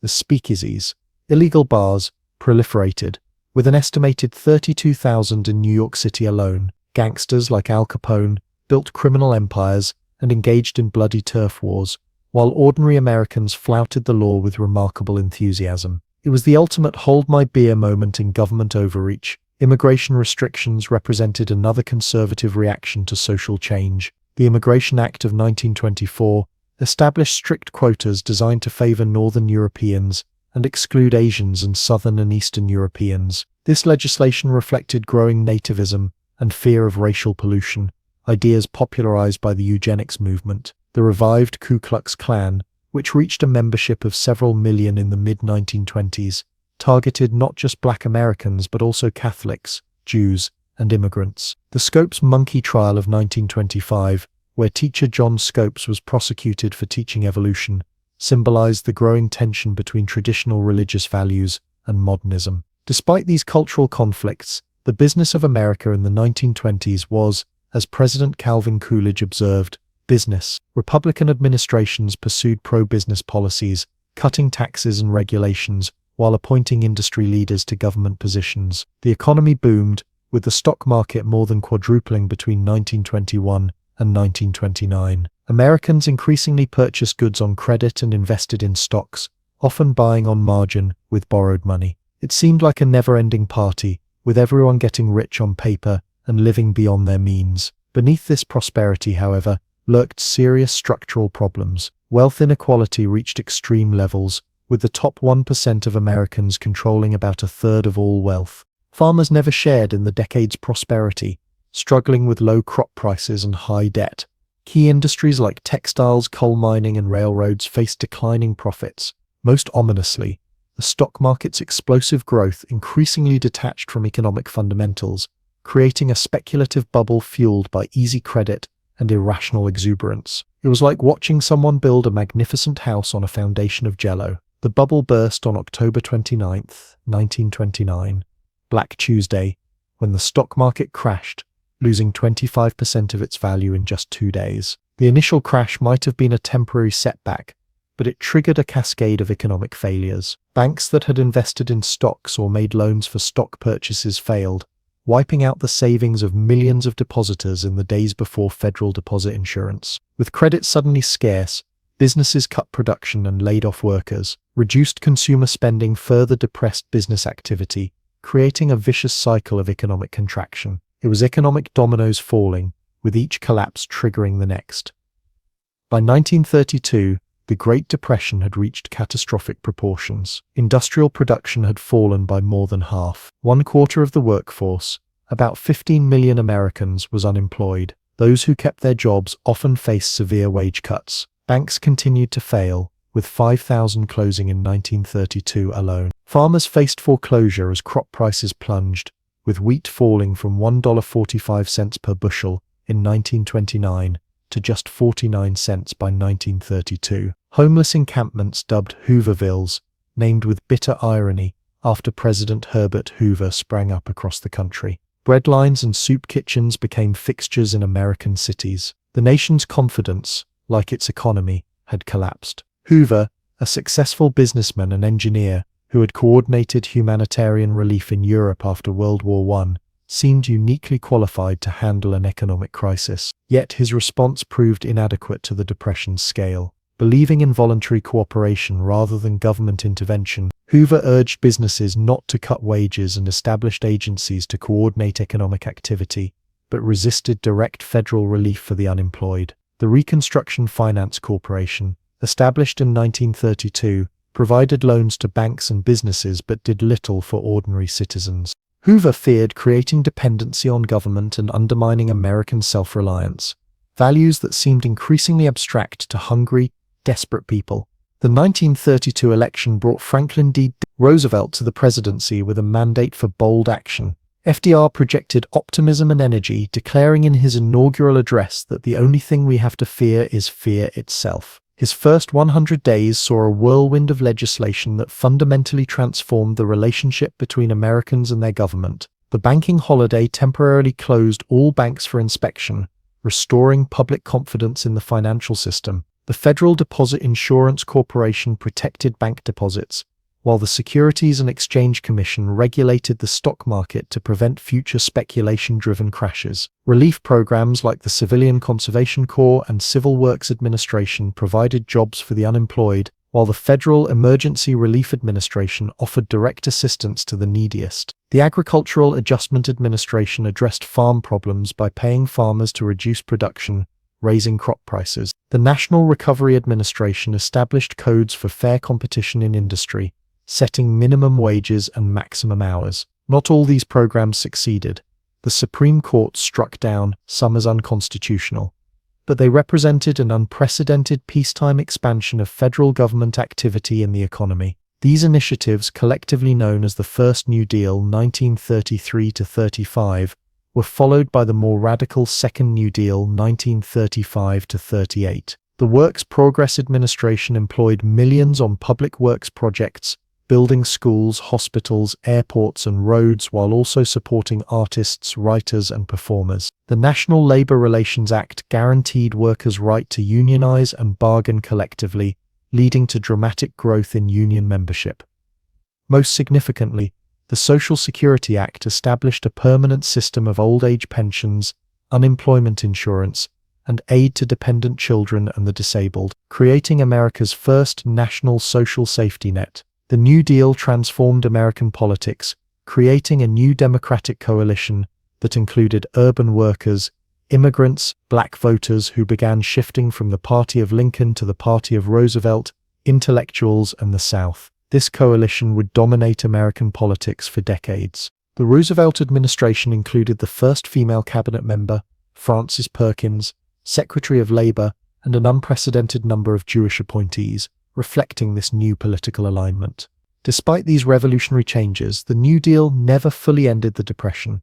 Unemployment remained above 14% in 1937, when a premature reduction in government spending triggered a sharp recession within the Depression.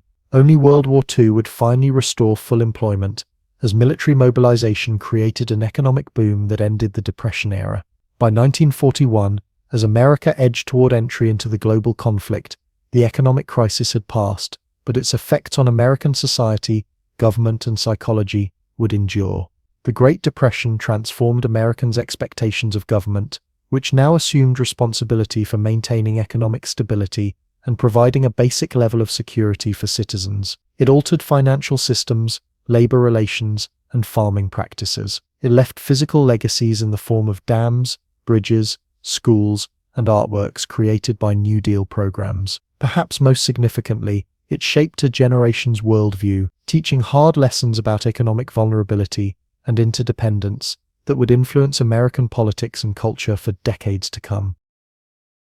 As America was climbing out of the Great Depression, the world was descending into chaos. Nazi Germany and Imperial Japan were on the march, gobbling up territory with the enthusiasm of hungry kids at an all-you-can-eat buffet. Meanwhile, the United States was caught between isolationist instincts and growing alarm at fascist aggression. Americans overwhelmingly wanted to stay out of another European war, believing World War I had been a costly mistake that accomplished little. It was the geopolitical equivalent of saying, "Not my circus, not my monkeys." When war erupted in Europe in September 1939, President Franklin Roosevelt declared American neutrality while privately favoring the Allied cause. He walked a political tightrope, pushing the boundaries of neutrality to support Britain, while assuring the American public they would stay out of the fighting. The Lend-Lease program, enacted in March 1941, allowed America to send military supplies to Britain, the Soviet Union, and other Allied nations while technically remaining non-belligerent. Roosevelt called it lending a garden hose to a neighbor whose house is on fire, though it was more like lending tanks and bombers to countries whose cities were being bombed. Japan's surprise attack on Pearl Harbor on December 7, 1941, a date which will live in infamy, as Roosevelt memorably described it, instantly resolved America's ambivalence about the war. The attack killed 2,403 Americans and damaged or destroyed numerous ships and aircraft. The following day, Congress declared war on Japan with only one dissenting vote. When Germany and Italy declared war on the United States 3 days later, America found itself fighting a truly global war on two fronts. The nation mobilized with astonishing speed and scale. The government took unprecedented control of the economy, establishing agencies to direct production, allocate resources, set prices, and ration consumer goods. Industrial output soared as factories converted to war production. Ford's massive Willow Run plant produced a complete B-24 bomber every 63 minutes by 1944. Between 1940 and 1945, the United States produced 300,000 aircraft, 100,000 tanks, 77,000 ships, 20 million small arms, and 40 billion bullets. It was like someone flipped America's industrial switch from normal to ludicrous mode. This massive production required an equally massive workforce. With millions of men entering military service, women filled the labor gap, taking jobs previously considered exclusively male. The iconic Rosie the Riveter represented the 6 million women who worked in defense plants, building ships, aircraft, and munitions. African Americans, who initially faced discrimination in defense industries, gained greater access to industrial jobs after Philip Randolph threatened a march on Washington, prompting Roosevelt to issue an executive order banning discrimination in defense industries. Military service transformed the lives of 16 million Americans who served in uniform. This included over 1 million African Americans who served in still segregated units, but whose service strengthened arguments for civil rights. Native Americans, including the famous Navajo code talkers whose language proved unbreakable to Japanese intelligence, served with distinction. Japanese Americans faced the cruel irony of fighting for democracy abroad while their families were confined in internment camps at home, one of the war's greatest injustices, which saw 120,000 people of Japanese descent, most of them American citizens, forced from their homes and businesses into remote camps. On the battlefield, American forces fought alongside allies across the globe. In Europe, following the D-Day landings of June 6, 1944, American and British forces pushed eastward toward Germany, while Soviet forces advanced from the east. In the Pacific, American forces adopted an island-hopping strategy,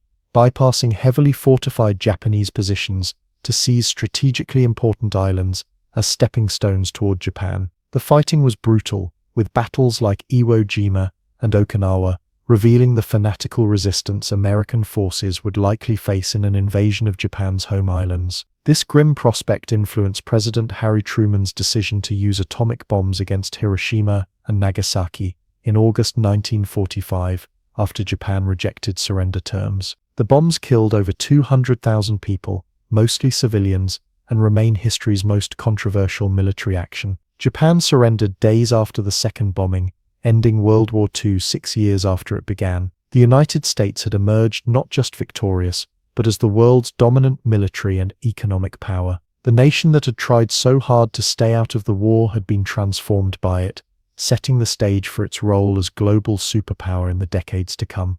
The war's impact on American society was profound and lasting.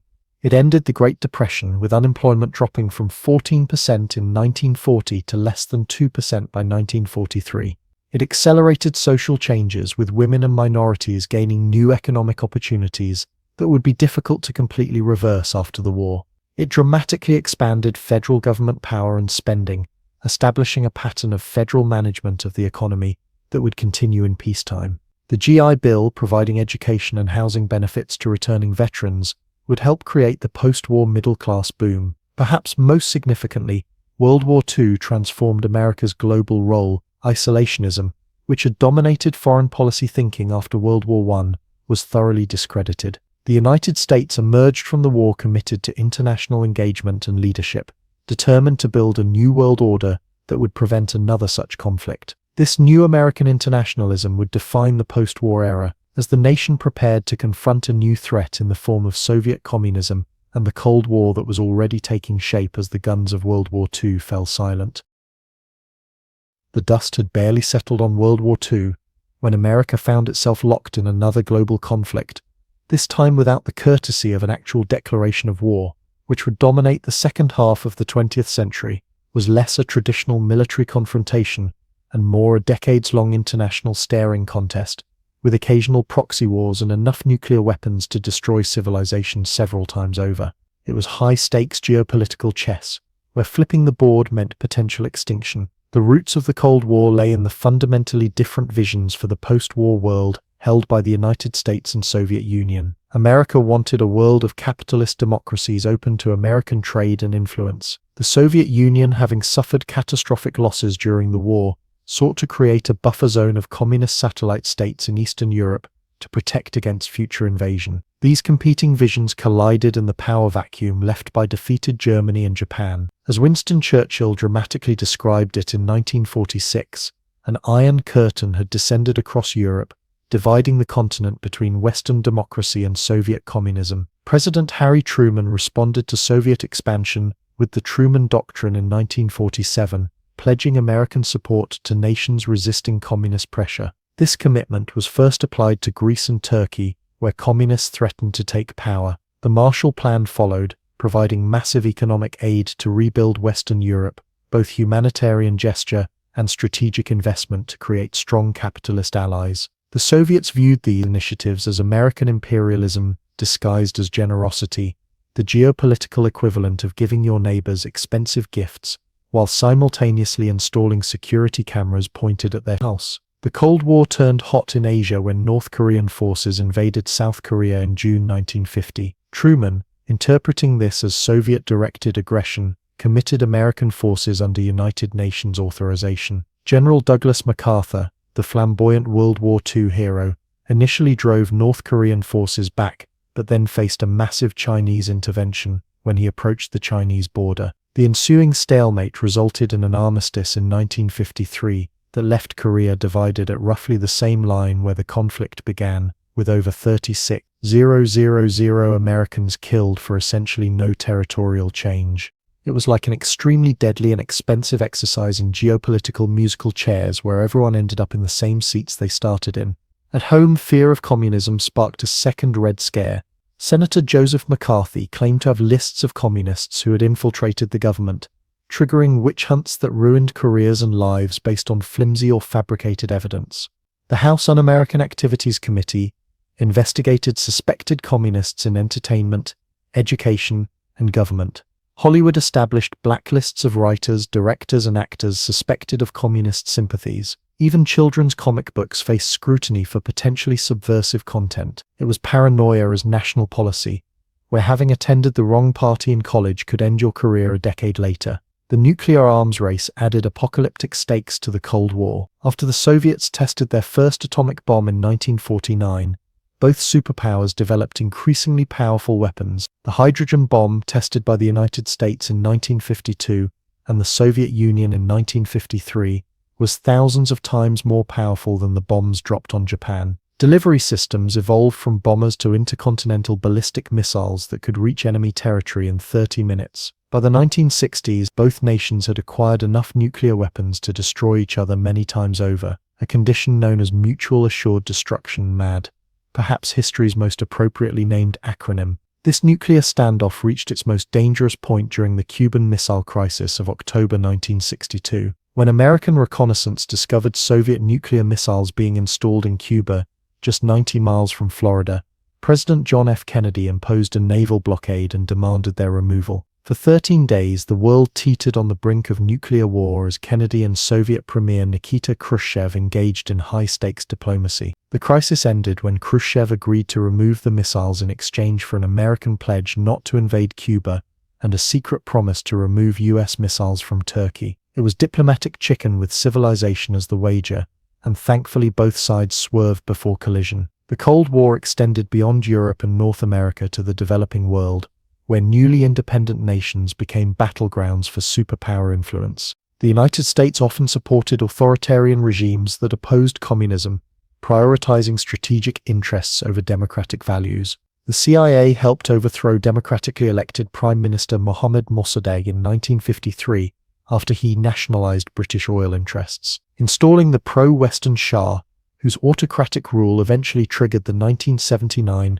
Islamic Revolution. In Guatemala, a CIA-backed coup in 1954 overthrew the reformist government of Jacobo Arbenz, perceived as too friendly to communists. Similar interventions occurred across Latin America, Africa, and Asia, creating a pattern of American support for anti-communist dictators that contradicted stated American values about democracy and freedom. Vietnam became the most costly and controversial Cold War battleground. America's involvement began with financial support for French colonial forces fighting the communist Viet Minh in the early 1950s. After France's defeat in 1954, Vietnam was temporarily divided at the 17th parallel, with elections to reunify the country scheduled for 1956. When these elections were never held, partly due to American concerns that communist leader Ho Chi Minh would win, the stage was set for renewed conflict. By the early 1960s, the United States was sending military advisors to support South Vietnam against communist insurgents backed by North Vietnam. Under Presidents Kennedy and Johnson, American involvement steadily expanded. Following the controversial Gulf of Tonkin incident in 1964, Congress authorized Johnson to use military force in Vietnam without a formal declaration of war. American troop levels rose dramatically, reaching over 500,000 by 1968. The war proved unwinnable, as conventional American military power struggled against guerrilla tactics, the North Vietnamese willingness to accept enormous casualties, and the corruption and unpopularity of the South Vietnamese government. The conflict's escalation damaged American credibility abroad and unity at home, where anti-war protests grew increasingly large and militant. It was like trying to win a game where the rules kept changing, the referees were biased, and half your own team was questioning why you were playing at all. The domestic turbulence of the 1960s was about more than just the Vietnam War. The civil rights movement, which had been gaining momentum since the 1950s, reached its peak influence with the Civil Rights Act of 1964 and Voting Rights Act of 1965, landmark legislation that dismantled legal segregation and protected black voting rights. Martin Luther King Jr., this leadership and philosophy of nonviolent resistance, helped achieve these legislative victories, but his assassination in 1968 symbolized the nation's continuing racial divisions. The women's movement, inspired partly by Betty Friedan's The Feminine Mystique, 1963, challenged gender discrimination in employment, education, and family life. Environmental awareness grew, following Rachel Carson's Silent Spring, 1962, eventually leading to the creation of the Environmental Protection Agency in 1970. It was a period when long marginalized groups demanded that America live up to its stated ideals, using the Cold War rhetoric about freedom and democracy to highlight domestic hypocrisies. The Cold War saw dramatic technological advances, many driven by military competition. The Soviet launch of Sputnik, the first artificial satellite, in 1957, shocked Americans and prompted increased investment in science education and research. The space race that followed led to American astronaut Neil Armstrong's historic moon landing in 1969, fulfilling Kennedy's earlier pledge to reach the moon within the decade. Military research led to the development of the Internet's precursor, ARPANET, advanced computing, and numerous other technologies that would later transform civilian life. The Cold War was expensive and dangerous, but it accidentally gave us the technological infrastructure for watching cat videos and arguing with strangers online. By the 1970s, both superpowers recognized the dangers and costs of unrestricted competition, leading to a period of détente, relaxed tensions, and increased diplomacy. President Richard Nixon and his national security advisor Henry Kissinger pursued a policy of realpolitik, focusing on American interests rather than ideological purity. This approach led to the historic opening to Communist China in 1972, ending decades of isolation between the nations. Nixon also signed the first Strategic Arms Limitation Treaty, SALT-I, with the Soviet Union, placing limits on certain nuclear weapons. Détente represented a more pragmatic approach to the Cold War, acknowledging that neither side could achieve total victory without unacceptable risks. Détente collapsed following the Soviet invasion of Afghanistan in 1979. President Jimmy Carter, who had emphasized human rights in foreign policy, responded by boycotting the 1980 Moscow Olympics and increasing military spending. His successor, Ronald Reagan, took an even harder line, describing the Soviet Union as an evil empire and launching a massive military buildup. Reagan's administration provided support to anti-communist forces around the world, including Afghan mujahideen fighting Soviet occupation, a policy that would later contribute to the rise of Islamic extremism. The Cold War's final act began unexpectedly with Mikhail Gorbachev's rise to Soviet leadership in 1985. Facing economic stagnation and unsustainable military spending, Gorbachev introduced reforms known as glasnost, openness, and perestroika, restructuring. He also pursued improved relations with the West, signing the Intermediate Range Nuclear Forces Treaty with Reagan in 1987. These reforms unintentionally accelerated forces that would bring down the Soviet system. When communist regimes in Eastern Europe faced popular protests in 1989, Gorbachev refused to intervene militarily, effectively abandoning the Brezhnev doctrine that had justified Soviet intervention in previous crises. The Berlin Wall, the Cold War's most potent symbol, fell in November 1989 as East Germany opened its borders, allowing joyous Germans to reunite families and demolish the concrete barrier that had divided their nation for nearly 3 decades. The Soviet Union itself dissolved in December 1991, following a failed coup attempt against Gorbachev by communist hardliners. Boris Yeltsin, president of the Russian Federation, became the dominant political figure as the USSR splintered into 15 independent republics. The Cold War ended not with nuclear apocalypse but with a whimper, as the Soviet system collapsed under the weight of its economic contradictions and the desire of its citizens for greater freedom. America stood as the world's sole superpower, with many observers celebrating the triumph of liberal democracy and free market capitalism as the end of history. It seemed like the final buzzer had sounded, and Team Capitalism had won by forfeit, when Team Communism simply walked off the court. The Cold War's legacy is complex and enduring. It shaped international relations, domestic politics, culture, and technology for nearly half a century. It created a world of nuclear anxiety but also relative stability between major powers. It spread American influence globally while also exposing contradictions between American ideals and actions. It empowered military-industrial complexes in both superpowers while diverting resources from social needs. Perhaps most importantly, it established patterns of thought and institutional structures that would persist long after the Soviet Union's collapse, influencing how America would approach post-Cold War challenges from terrorism to China's rise. The conflict that defined the second half of the 20th century may have ended, but its shadows would continue to shape American life far into the future. As the Soviet hammer and sickle flag lowered for the last time, over the Kremlin on December 25, 1991, Americans found themselves in an unfamiliar position, victorious in a global struggle with no obvious enemy left to fight. The US stood as the world's sole superpower in what pundits eagerly called a unipolar moment. It was like winning a decades-long chess tournament only to look around and discover all the other players had left the building. What do you do for an encore when you're the last empire standing? This post-Cold War era, spanning roughly from 1991 to 2001, proved to be a strange interlude in American history, a brief decade when traditional geopolitical threats receded, allowing domestic concerns and cultural battles to take center stage.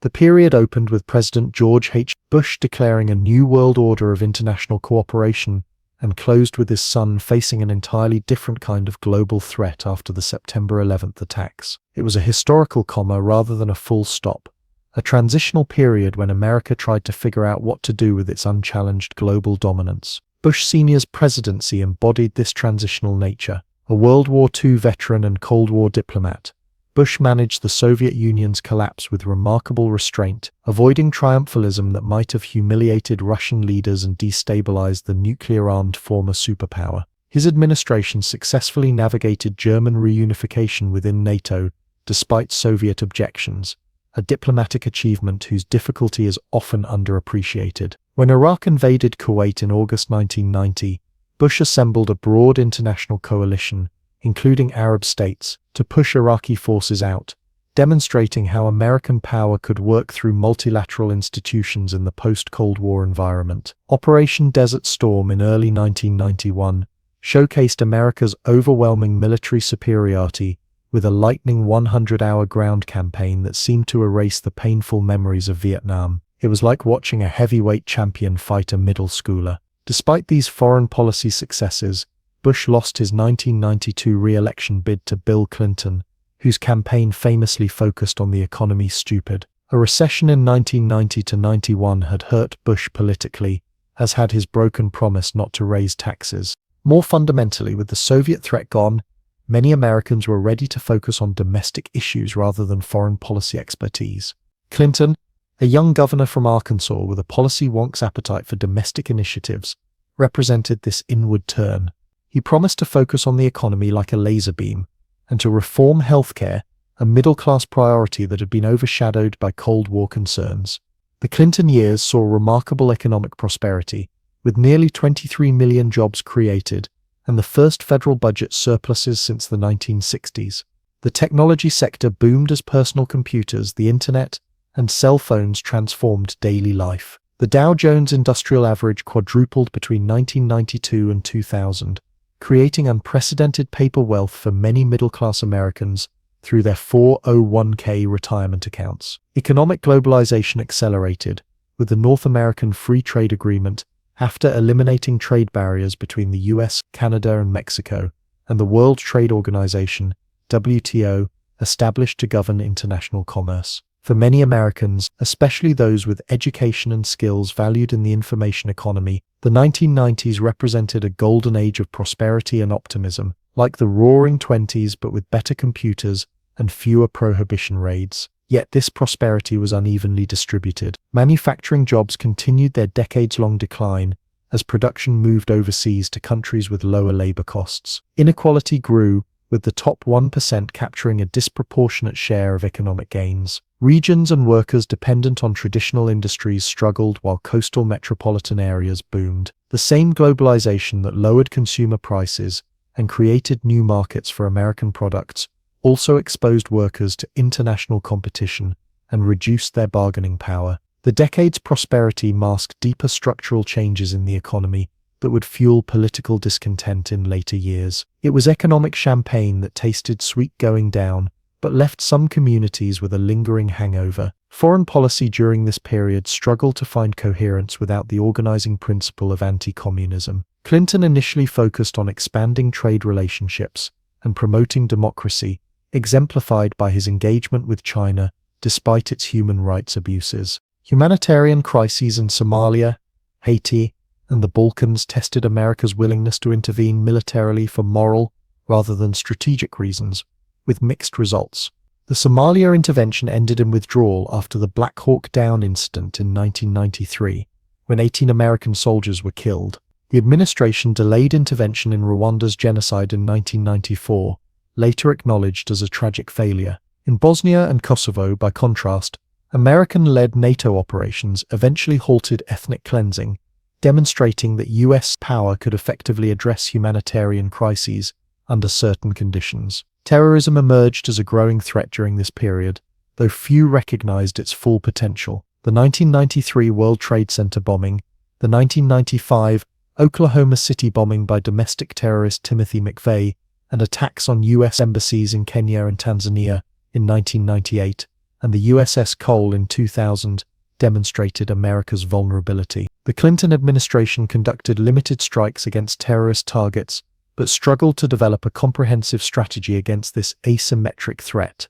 Osama bin Laden and al-Qaeda were identified as significant dangers, but they remained one concern among many rather than the central focus of national security. It was like noticing storm clouds on the horizon, but deciding they probably wouldn't affect your picnic plans. Domestically, the 1990s saw intense partisan conflict despite general prosperity. Clinton's ambitious healthcare reform plan failed in 1994, contributing to a Republican takeover of Congress, led by House Speaker Newt Gingrich and his contract with America. The ensuing battles over government shutdowns, welfare reform, and budget priorities reflected fundamental disagreements about government's proper role. These conflicts culminated in Clinton's 1998 impeachment over lying about his affair with White House intern Monica Lewinsky, only the second presidential impeachment in American history. Though the Senate acquitted Clinton, the process further polarized American politics and distracted from substantive policy issues. Clinton survived politically,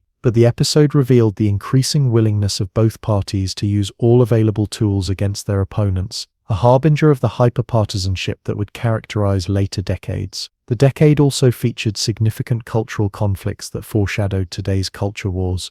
Debates over multiculturalism, political correctness, affirmative action, gay rights, and immigration revealed deep divisions about American identity and values. Conservative religious groups, particularly evangelical Christians who had become politically engaged during the Reagan years, clashed with secular progressives over issues from school prayer to sex education.